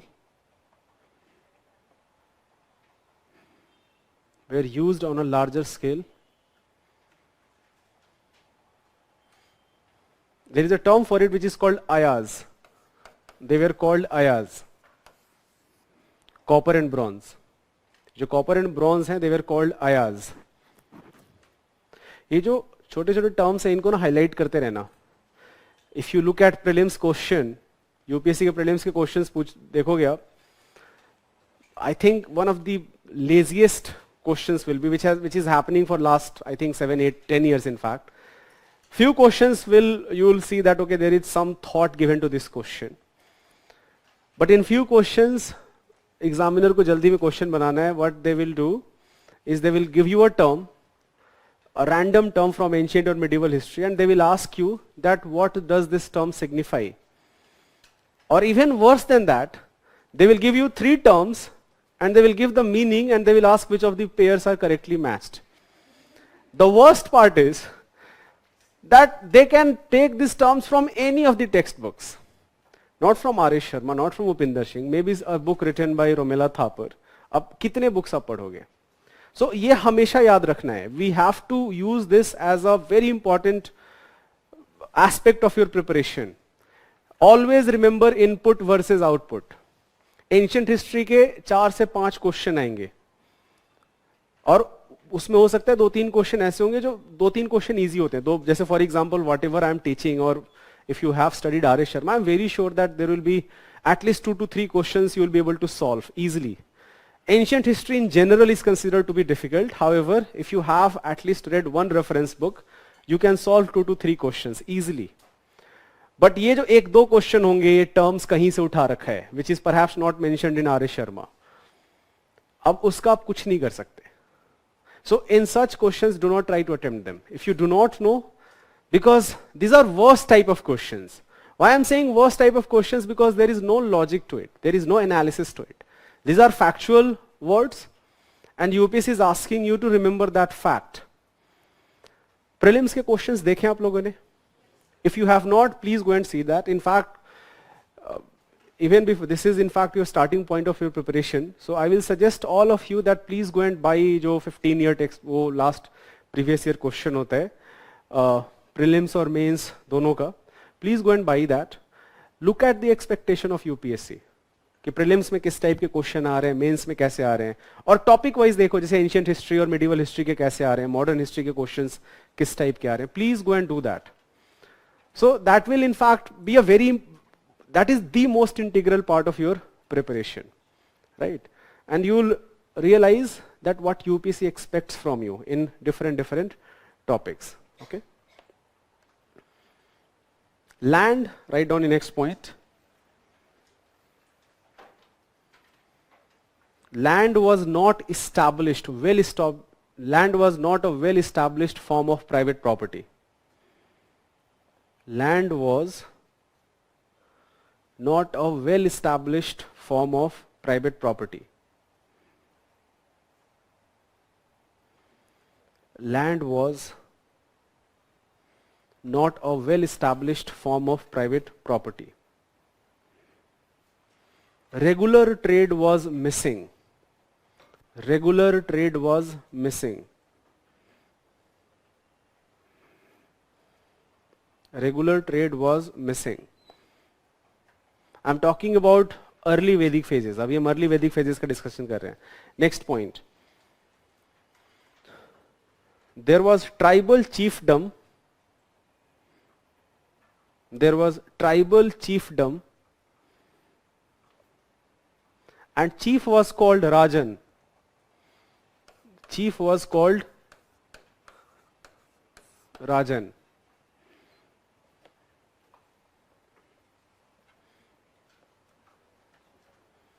chief was called Rajan. Let's take a break here. Let's take a break for 10 minutes. After that, we will resume the class on early Vedic phases and later Vedic phases.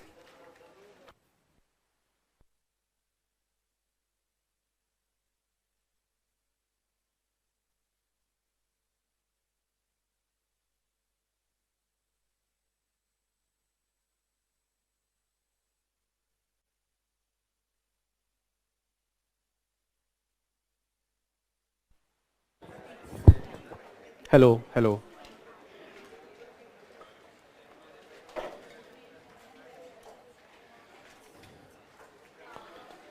Okay, so there is a question that dasas and dasyus थोड़ा सा समझ नहीं आया, तो मैं वापस से repeat करता हूँ. Dasas and dasyus are group of people, not one person, but a group of people. Maybe dasyus, again maybe, the word is maybe. Maybe dasyus are early inhabitants before Aryans.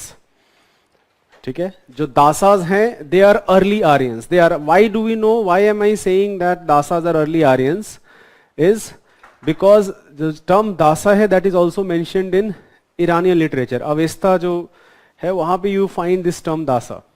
So maybe these are early Aryans. And as I told you, the conflict, the tribal conflict है, it is not only conflict with settlers which are already part of India, but also among themselves. So maybe the tribes which came later, they were more equipped, more horses, more weapons, and they fought war with dasas. And they also fought war with dasyus.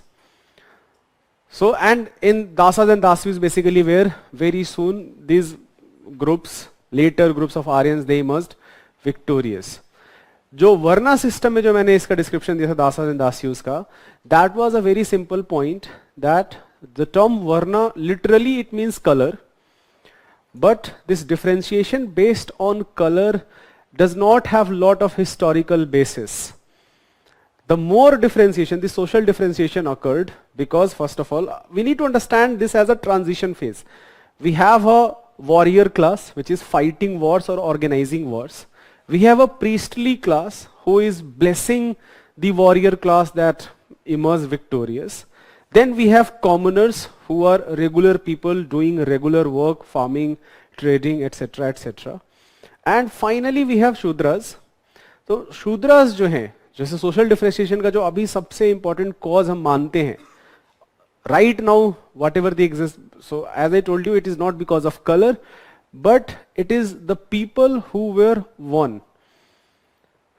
The Aryans emerged victorious in many such conflicts, and people who lost these wars, they were also became part of this Varna system.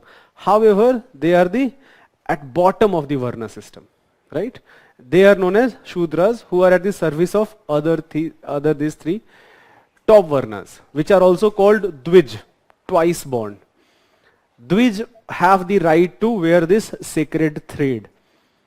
ठीक है, तो दासास and दास्यूज कोई confusion नहीं होना चाहिए. This is a theory that Dasas and Dasyus they actually comprised of Shudras, the fourth varna of varna system. हाँ जी, letter Aryans है ना. दासास तो हार गए ना, दासास तो हार गए. सो जो दासास एंड दास्यूज हैं, Dasas and Dasyus they lost the war. तो जो पंच जनाज हैं they are later Aryans. For example Bharats, right, और कुरुज और Yadus, these are 5 important tribes. और 5 इंपॉर्टेंट ट्राइब्स एग्जैक्टली कौन से 5 ट्राइब्स हैं इस पे लेके there is lot of debate, but few names which of course props up. For example, Yadu जो हैं, Yadus are one of the important tribes. Bharatas are one of the important tribes. So these are important Panch Janas.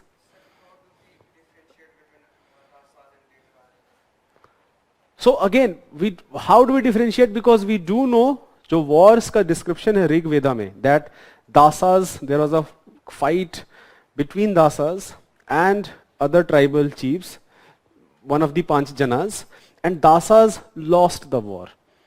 ठीक है, so that is how we know. So Rig Veda in fact is a very very important source here. Okay, write down. हाँ जी. So can we conclude that first Dasa and Dasu lost the war against different tribes and then the different tribes emerges victorious? then they establish Varna system.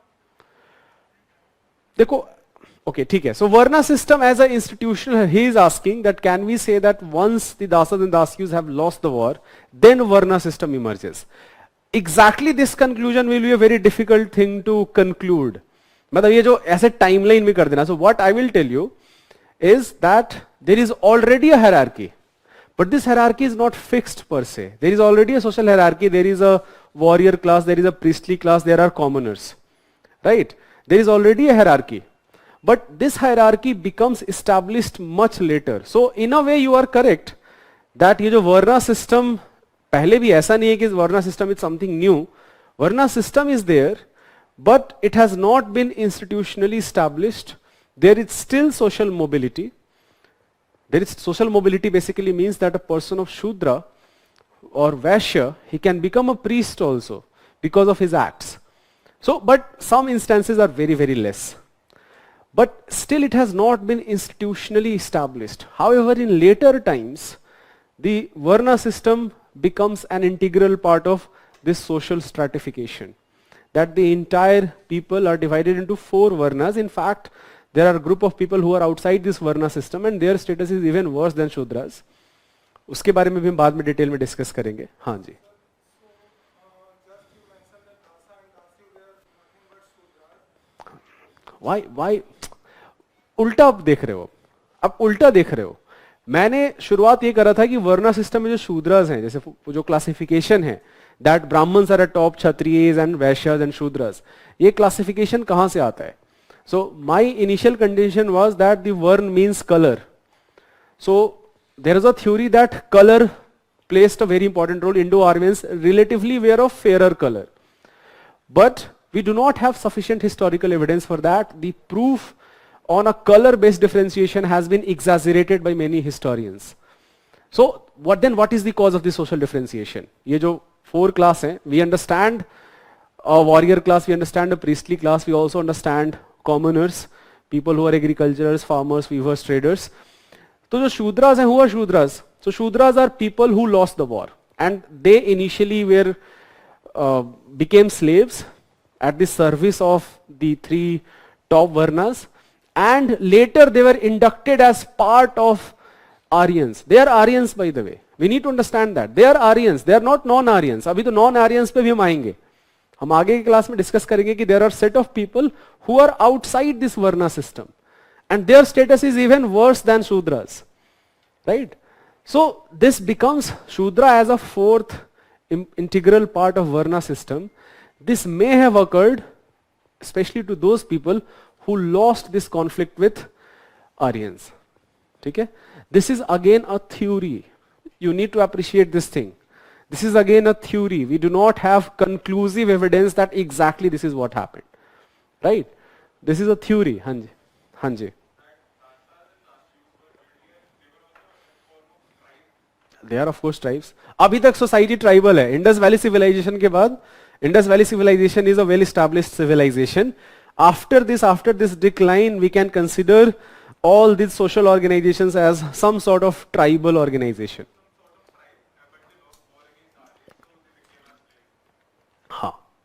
हाँ, मतलब that will be a simplistic way to put it. Yes, exactly.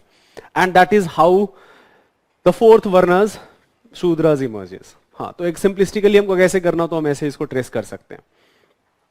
What was the last point we wrote? Rajans. Write down the next point. Tribal assemblies called Samiti. Tribal assemblies called Samiti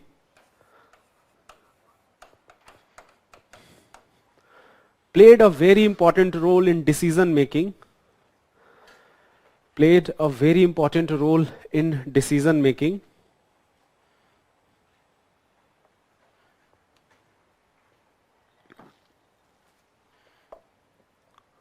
Decision making. Though the position of Rajan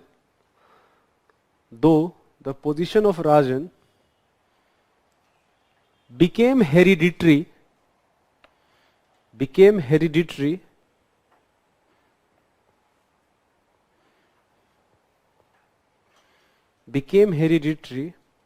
we also find, write down, we also find a tribal samiti.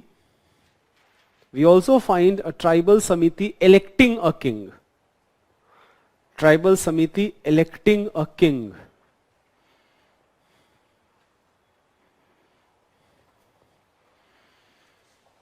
Okay? So, more or less hereditary position it is established, but at the same time if someone can claim the throne, that he is more powerful or more able person than the king, then we also find some instances, not lot of instances, some instances where tribal samitis, so samitis were very powerful. एक और point इसी में लिख लेना, even women attended these assemblies. Even women attended these assemblies.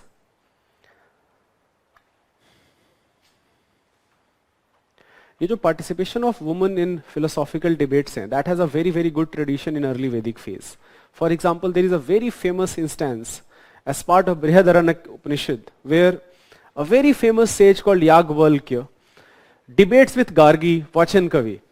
So the story goes like this, that the king of Videha, who is Janak, he has invited sages. Janak himself was a scholar. He was very much interested in pursuit of truth. He wanted to know more about philosophical knowledge. He wanted to understand more about Atman, the universe, the soul, and all these abstract questions. So he invites lot of sages, and to have a good philosophical discussion, he announces that the person who is going to emerge victorious, he will be given 1,000 cows and some huge amount of gold also, along with some other gifts. At this point, Yagvalkya asks his pupil, one of his students, ki take all the cows. So basically Yagvalkya is very sure that he is going to emerge victorious. So other priests, they of course oppose it, that how can you be so sure of your victory. So then a debate is organized. In this debate, 5-6, many of the priests do not participate in the debate, but 5-6 priests participate, and Yagvalkya defeats all of them one by one. Finally Gargi, who is a woman, Gargi starts a debate with Yagvalkya, and they ask series of questions on the nature of Atman, on the nature of universe, on the nature of reality. She asked a lot of abstract questions. At one point of time, Yagvalkya is so frustrated with questions of Gargi that he says to her that if you ask any further question, you'll become mad. मतलब तुम पागल हो जाओगे ऐसे सोच के.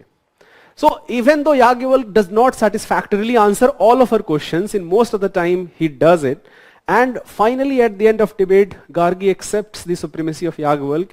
This entire discussion is part of Brihadaranyaka Upanishad, this debate between Gargi and Yagvalkya, right? So this story is a very very important testament which shows us that women did participate in very important assemblies. But in later Vedic phase, you find that this actually did not happen. Women were not allowed to participate in samitis. So women attended these assemblies.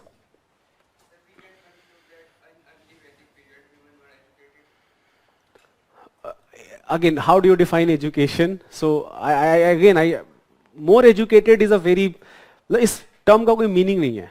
How do I define education? What we can say that maybe as some values were definitely better than the other values.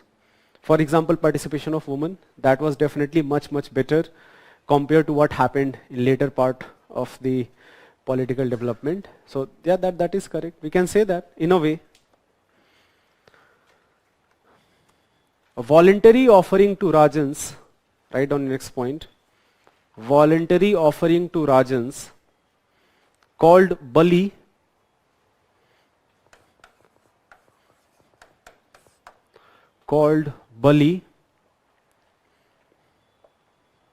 voluntary offering to Rajans called Bali was done by people of one clan.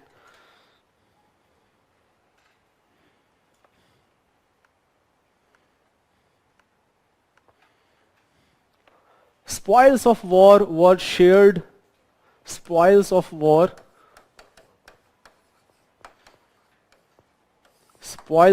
were shared among community. For example, you in a conflict you got 100 cows. So this 100 cows will not belong to just a Rajan or priest. They will be divided with other members of tribe also. So it was more of an egalitarian society. We use a term called egalitarian. It was more of an egalitarian society. So spoils of war was, there was no standing army. This is a very important point. There is no standing army.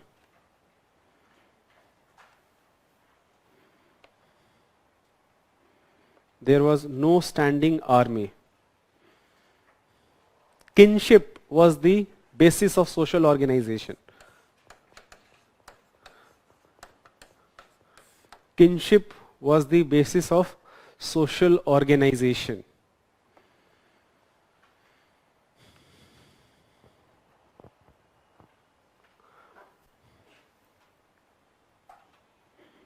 Kinship is the basis of social organization. Kinship basically means that we belong to same clan. So clan-based identity rather than a regional identity. So for example, more than that, we belong to this particular region. For example, right now, we say that we are Indians. So this is a national identity which belongs to one particular region of people. So this identity is not a new thing. Even though the concept of nation state is a modern development, जो राष्ट्र term है, जो एक term है राष्ट्र, वो पहले बहुत पहले से एग्जिस्ट करते रहा है. मतलब एंशियंट टाइम्स में यू फाइंड राष्ट्र. In fact this is in fact also very important theme, that lot of words which we use in English as a translation of English, they are not exact translation. For example, there is a difference between religion and dharma. Dharma is not an organized form of religion. Dharma actually means set of rules, set of moral philosophies which one needs to do, one needs to perform in his life to live a moral life. So it is not some sort of organized religion. So that is a difference. Similarly, जो राष्ट्र versus nation state का concept है, that is also different. So nation state, even though is a modern development that happened with French Revolution and later European reorganization, this concept of nation state. But जो term राष्ट्र है, and we use translation of nation, अगर आप हिंदी में देखोगे, so nation is translated as राष्ट्र. But they are not exactly same thing. Right? So, but as of now in early Vedic phase, this identity association with a particular region, this has not been established. The people identified themselves belonging to a particular clan. Okay, so this is the most important form of social organization. And last के कुछ lines लिख लेना यहाँ पे बस.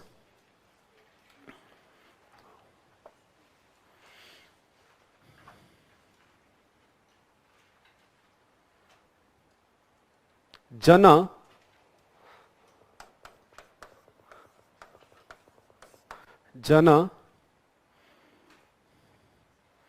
or Jana basically is group of people. It literally means group of people, right? Group of people.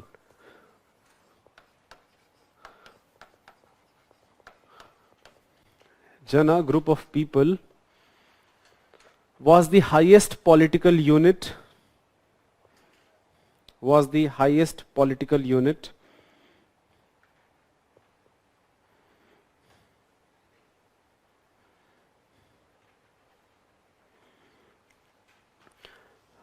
Next point में लिखना था, the most important unit in personal or social life. The most important unit in personal or social life is the family called Kul.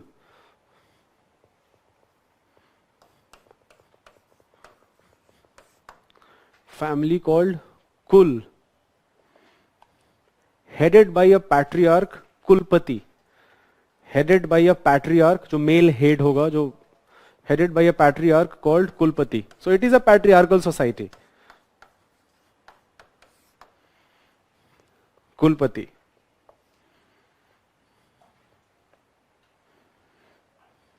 Villages were established. Villages were established called Grama. ग्राम जिसको बोलते हैं. Villages were established called gramas.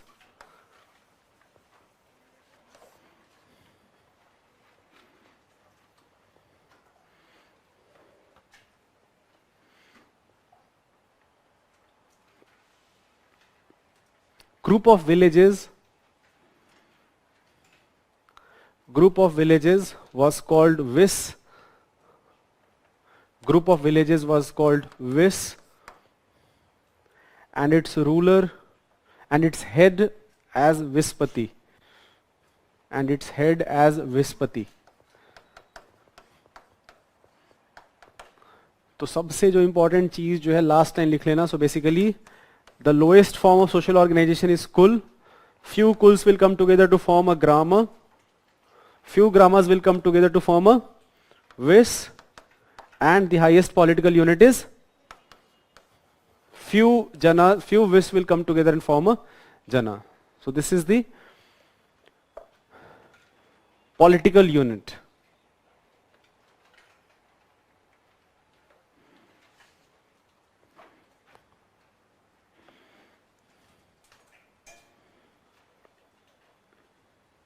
Varna system evolved. Write down next point.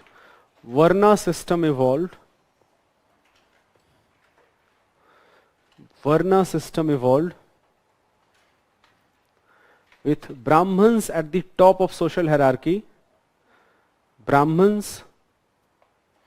Varna system evolved with Brahmins at the top of social hierarchy.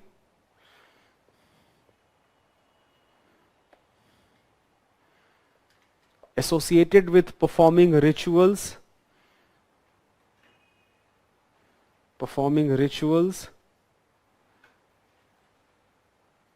and education.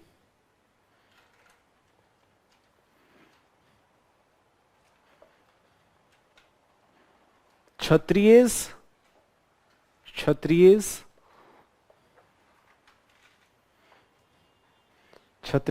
who were the warrior class.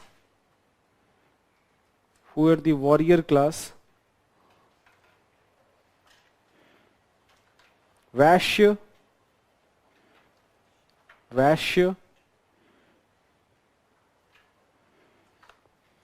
the producing class,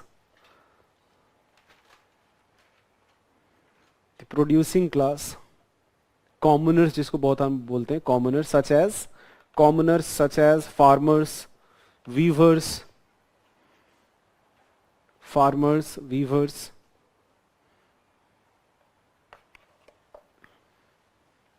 and Shudras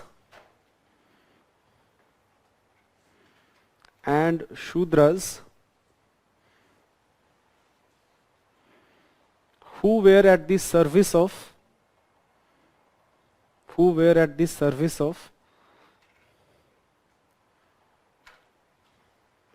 other three classes.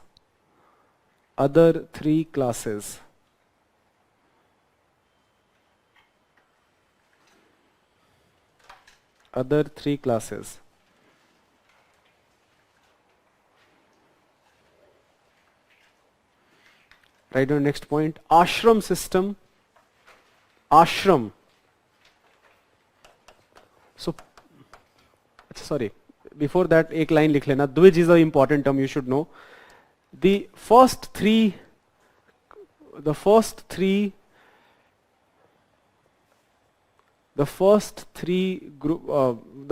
varnas were called Dwij.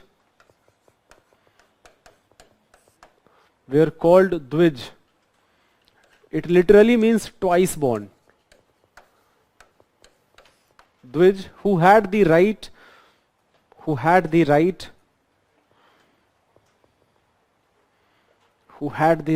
to wear a sacred thread.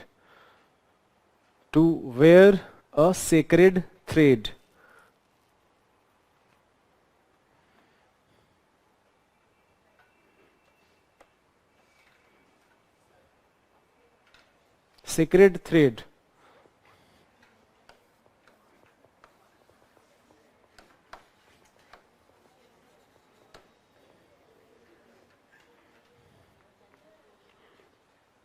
A person's life, write down next bullet point, a person's life was divided into ashram system was divided into ashram system. Ashram system.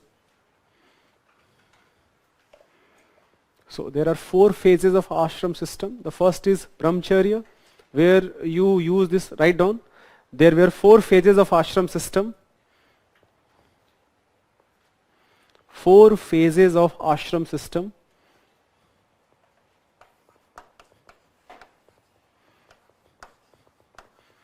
Brahmacharya, to gain knowledge. Brahmacharya, to gain knowledge. Grihasth,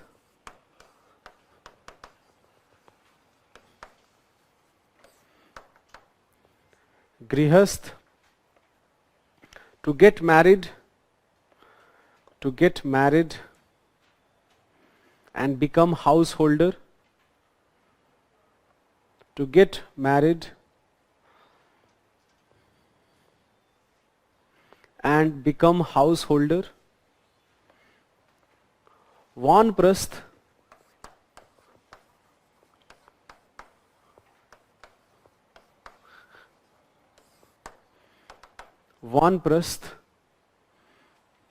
a partial renunciation.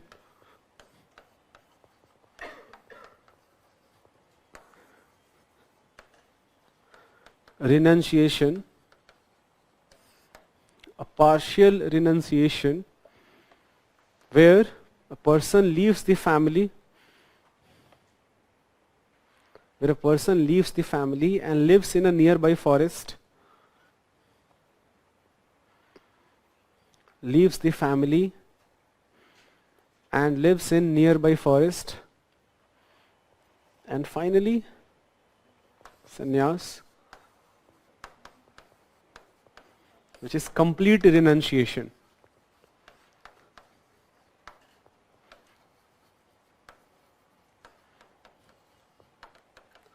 Renunciation basically means जो भी social barriers हैं, जो society हमको identity देता है, to break all this identity.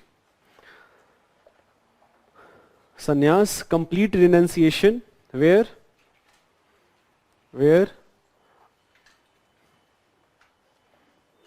bonds of social life were completely, bonds of complete renunciation where bonds of social life were completely broken.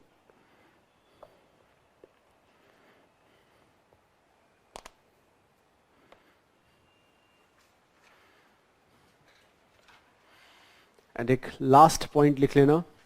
Indra was the main god. Indra.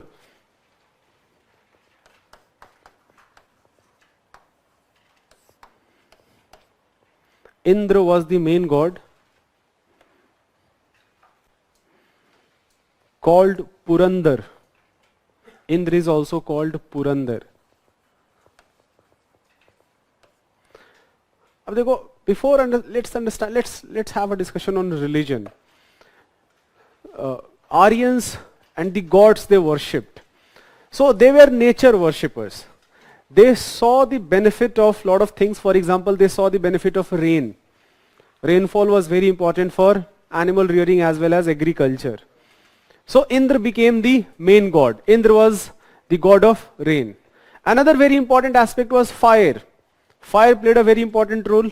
So fire god जो है, fire becomes a very very important god, right? Who is Agni. Similarly, water is very important aspect of life. So Varun becomes god of water. So this is the, in fact, Indra is the most important god, followed by Agni, followed by Varun, and there are other gods also. For example, Marut is god of air, right? God of wind. So this is the decreasing order of gods, with Indra being the most important god. So just write it down. Indra was the most important god, considered to be god of rain.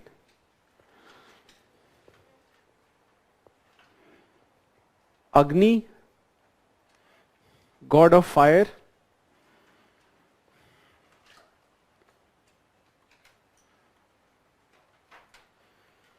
Agni, god of fire. Varun, god of water.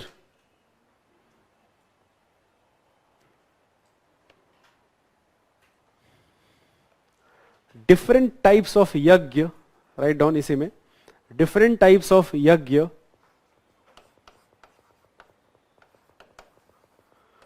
Different types of yajna were performed where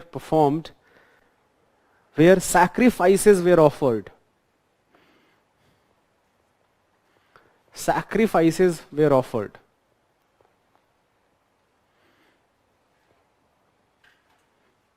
अब जैसे इसमें दो यज्ञ आप सबने, I am very sure lot of you must have heard, जैसे राजसूय यज्ञ आपने सुना होगा.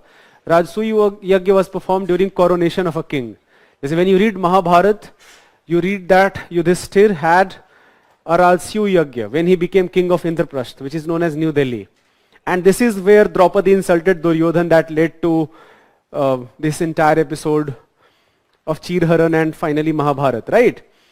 Similarly, you must have heard about Ashwamedh Yajna. So Ashwamedh Yajna is where to expand your territory, a horse was, So Ashwamedh Yajna was, for example, was performed by Pandavas also. It was also performed much earlier as per mythology by Ram, when he came back from forest and he became king, and finally his sons captured that horse. So basically, if horse is not captured, then that particular territory in a way has accepted the suzerainty of whatever the bigger king is. But if the horse is captured, then it means war. But a third yajna was also performed just to show the strength of king, which is called Vajpayee Yajna. So just write down these names. Rajsuya,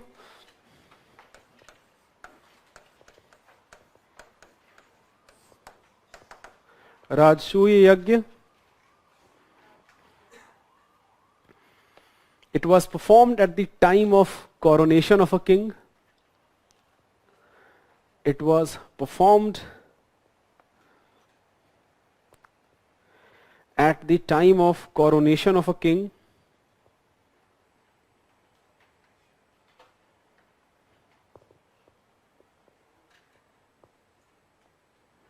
Coronation of a king.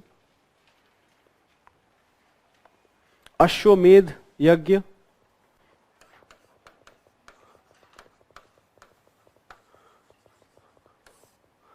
Ashwamedh Yajna. It was performed for territorial expansion.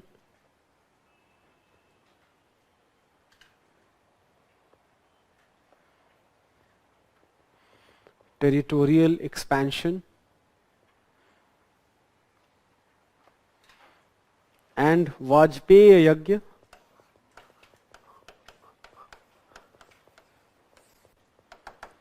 To showcase the strength of a king. To showcase the strength of a king.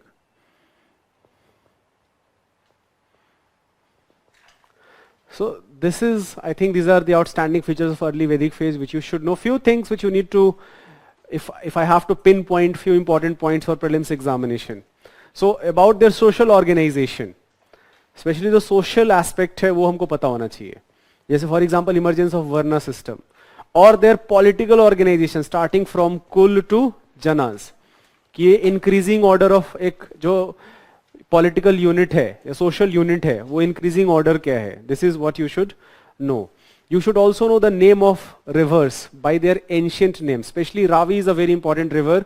So is Indus, so is Saraswati. But Indus के साथ अच्छी चीज ये है कि Indus is known as Sindhu, Saraswati is known as Saraswati itself. Ravi is a very important river where Battle of 10 Kings was fought. Parshuni river, right? तो ये कुछ चीजें हमको पता होनी चाहिए. Indra being the main god, Ashwa being the main animal, followed by cow. Wars were fought over cows. This is again a very important point which you should know. There is no standing army as of now. There is no concept of regular taxation as of now. ये सारी चीजें हमको clear होनी चाहिए, which are aspects of early Vedic phase. इस पे prelims में question आ सकते हैं. ठीक है. Now write down post. हाँ जी. Sir, the Varna system, ashram system starts with the Rig Veda in the initial phase or developed later phase? It developed in later time. In fact, we should also एक बहुत important aspect यहाँ पे है कि जो आश्रम system है, ashram system is not, say for example, it's not a rule which everyone has to follow. It's more like a direction that people should follow this. It doesn't mean that everybody followed it, and definitely sannyas is not that common. Sannyas was very uncommon that a person has taken sannyas. But जो ब्रह्मचर्य का जो concept है, जैसे जो गुरुकुल का concept है, that disciples went to Gurukul, studied there, and then one जो गृहस्थ का concept है, that is of course more common. So this developed later. So acha, by the way, this is in fact, since you have asked this question, a very important thing you should know that Rig Veda and other Vedas, they were not written at just one point of time.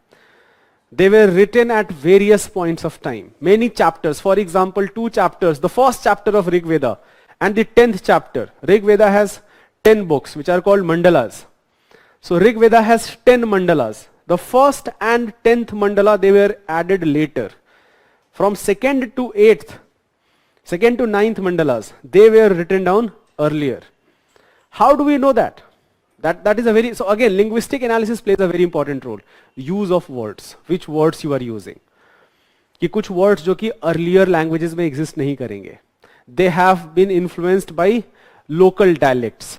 So when you find such words, then you come to a realization that now this chapter has been added later, right? So Rig Veda, and in fact all Vedas, and I also told you that Vedas have 4 integral parts. Samhitas, which are a collection of hymns, Aranyaks, right? Brahmans, sorry. Samhitas, Brahmans, Aranyaks, and Upanishads. So they were again not written down. ये later edition है. For example, Upanishad is the latest edition to Veda. Literature as a पूरा जो topic है, ये आपको detail में art and culture की class में पढ़ाया जाएगा. That's why I have not went into details of all these literary sources. तो art and culture में आपको detail में पढ़ाएंगे how literature developed in India. ठीक है? So I am skipping that part. Give, हाँ जी. Concept of ideal worshipping and temples.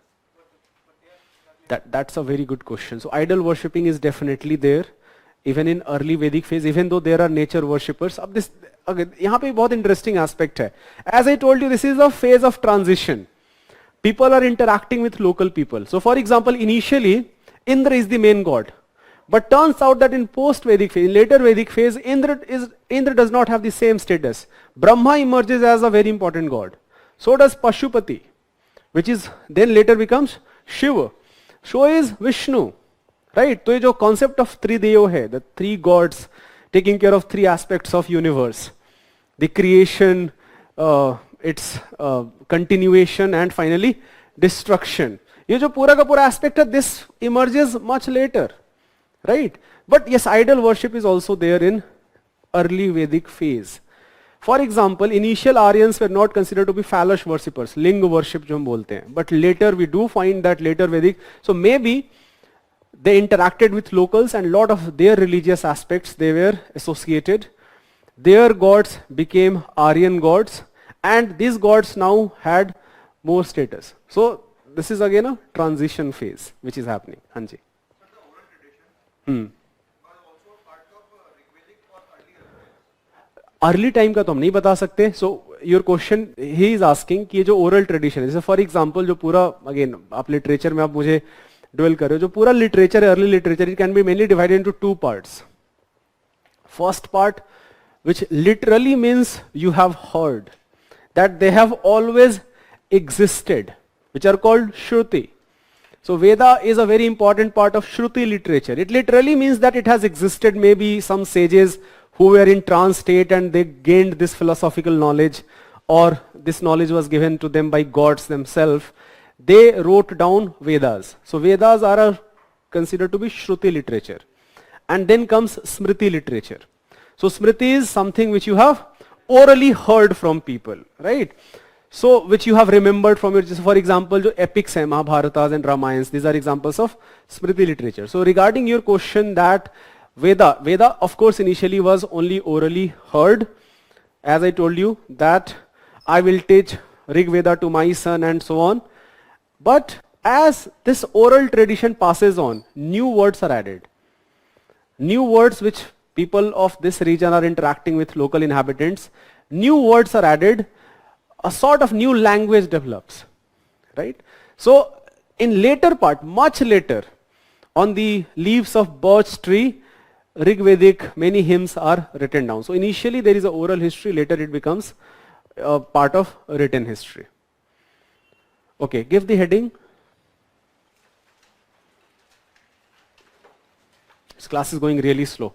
I was hoping that I will complete Mahajanpadas by today's class.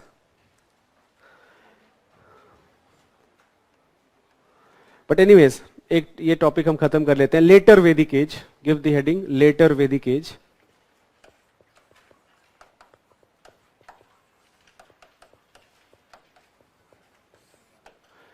Later Vedic age. So before I directly jump to the later Vedic age, let's have some sort of comparison between early and later Vedic age. So later Vedic age is often written as from 1000 BC to 500 BC. Again, I will be cautious here. In some textbook, you will find this as 600 BC rather than 500.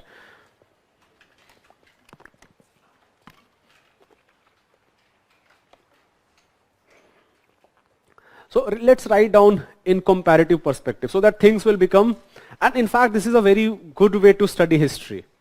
When you try to compare things, like initially what was and then what happened.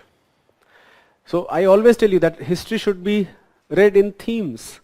आप thematically history को पढ़ो कि one theme, जैसे for example Indus Valley civilization is one theme, Vedic civilization is another theme, and then you try to compare also. For example, this can be your assignment question or read about it, थोड़ा सा search करके देखो that how Indus Valley people are different from Vedic people.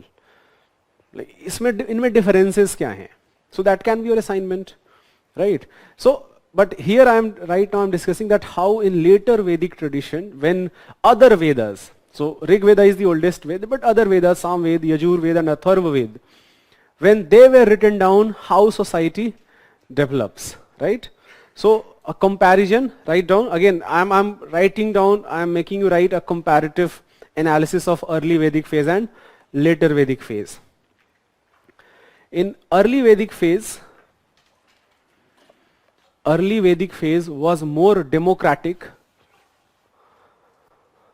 where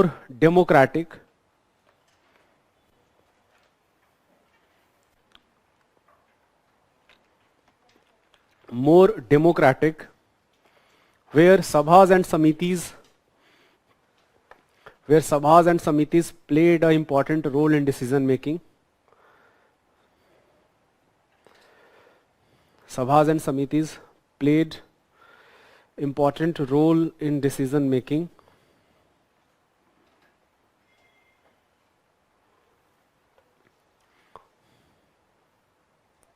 While in later Vedic age,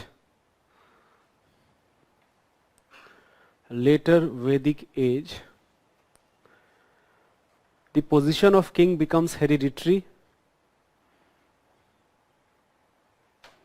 The position of king becomes hereditary, and the role of sabhas and samitis reduced significantly. The role of sabha and samiti reduced significantly.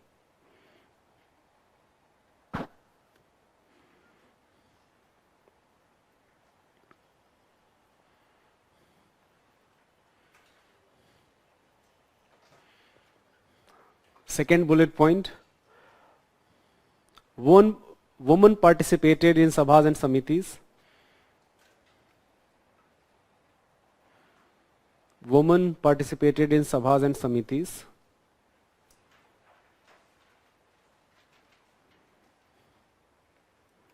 However, in later Vedic phase,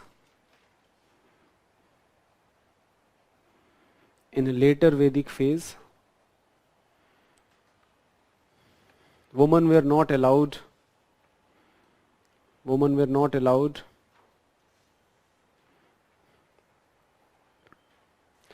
जैसे मैंने आपको गार्गी का जो story बताया, there are many such female sages who have been named. These are called Brahmavadinis. जैसे Gargi was a Brahmavadini. Another Brahmavadinis are Lopamudra or Maitri.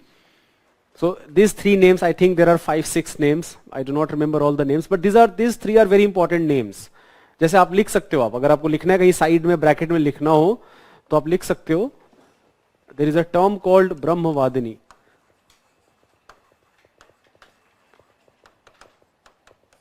Brahmavadinis were basically women sages who had great philosophical knowledge, who recited Veda and discussed about Vedic literature in detail.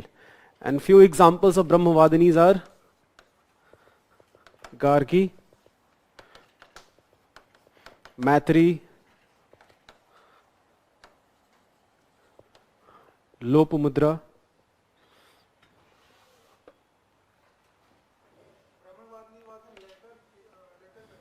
No, it was initially part of early Vedic phase also.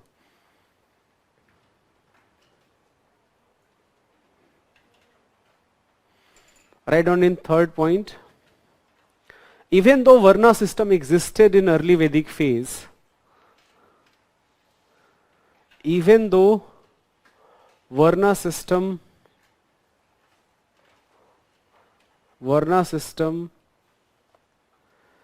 existed in early Vedic phase,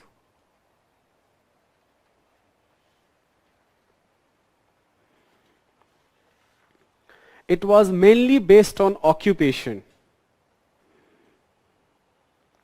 It was mainly based on occupation.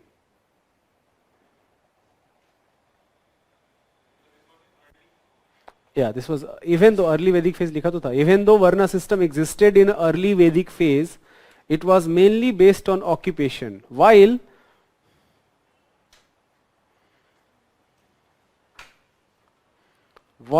in later Vedic phases it was fixed by birth. In later Vedic phases it was fixed by birth.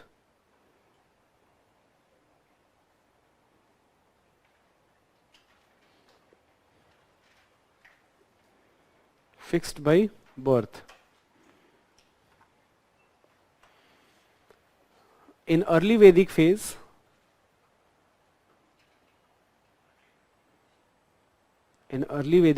cattle was the main wealth. Cattle such as cows, buffaloes, cattle was main wealth, with no concept of territory,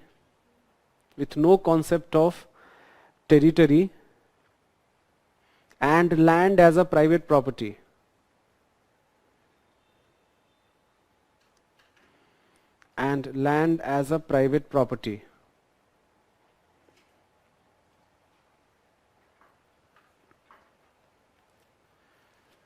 While in later Vedic phase,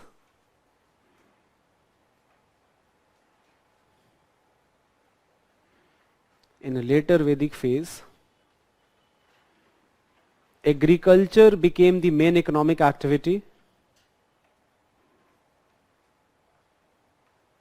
Agriculture became the main economic activity.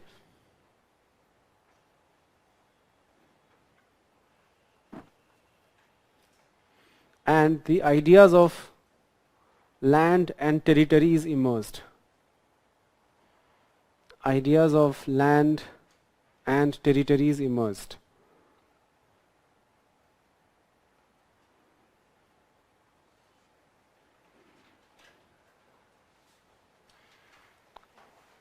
In early Vedic phase, next point, in early Vedic phase, there was a voluntary taxation system.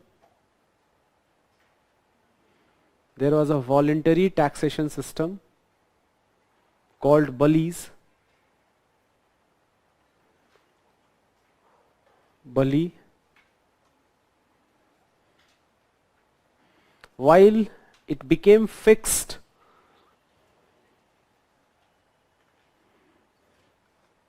in later phases.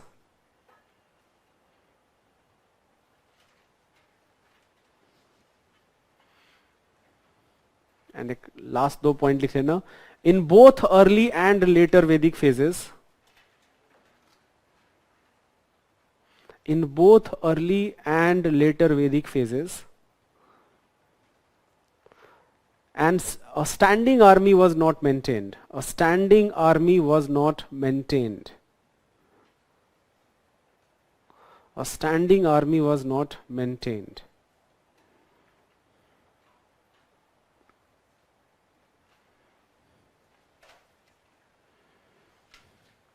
Write down the next paragraph.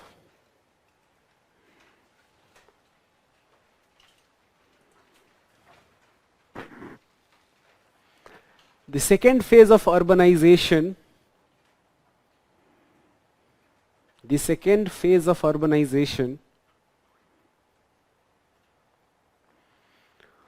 with agriculture surplus,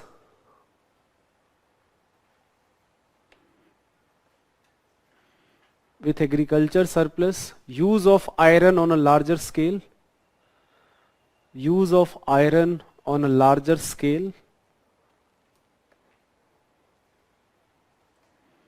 development in art and craft,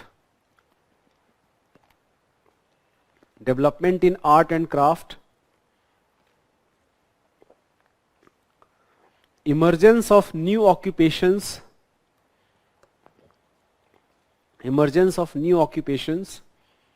such as leather making, artistic pottery,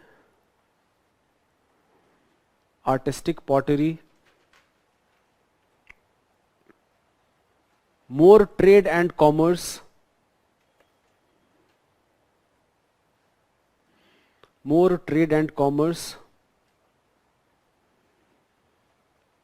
etc. emerged.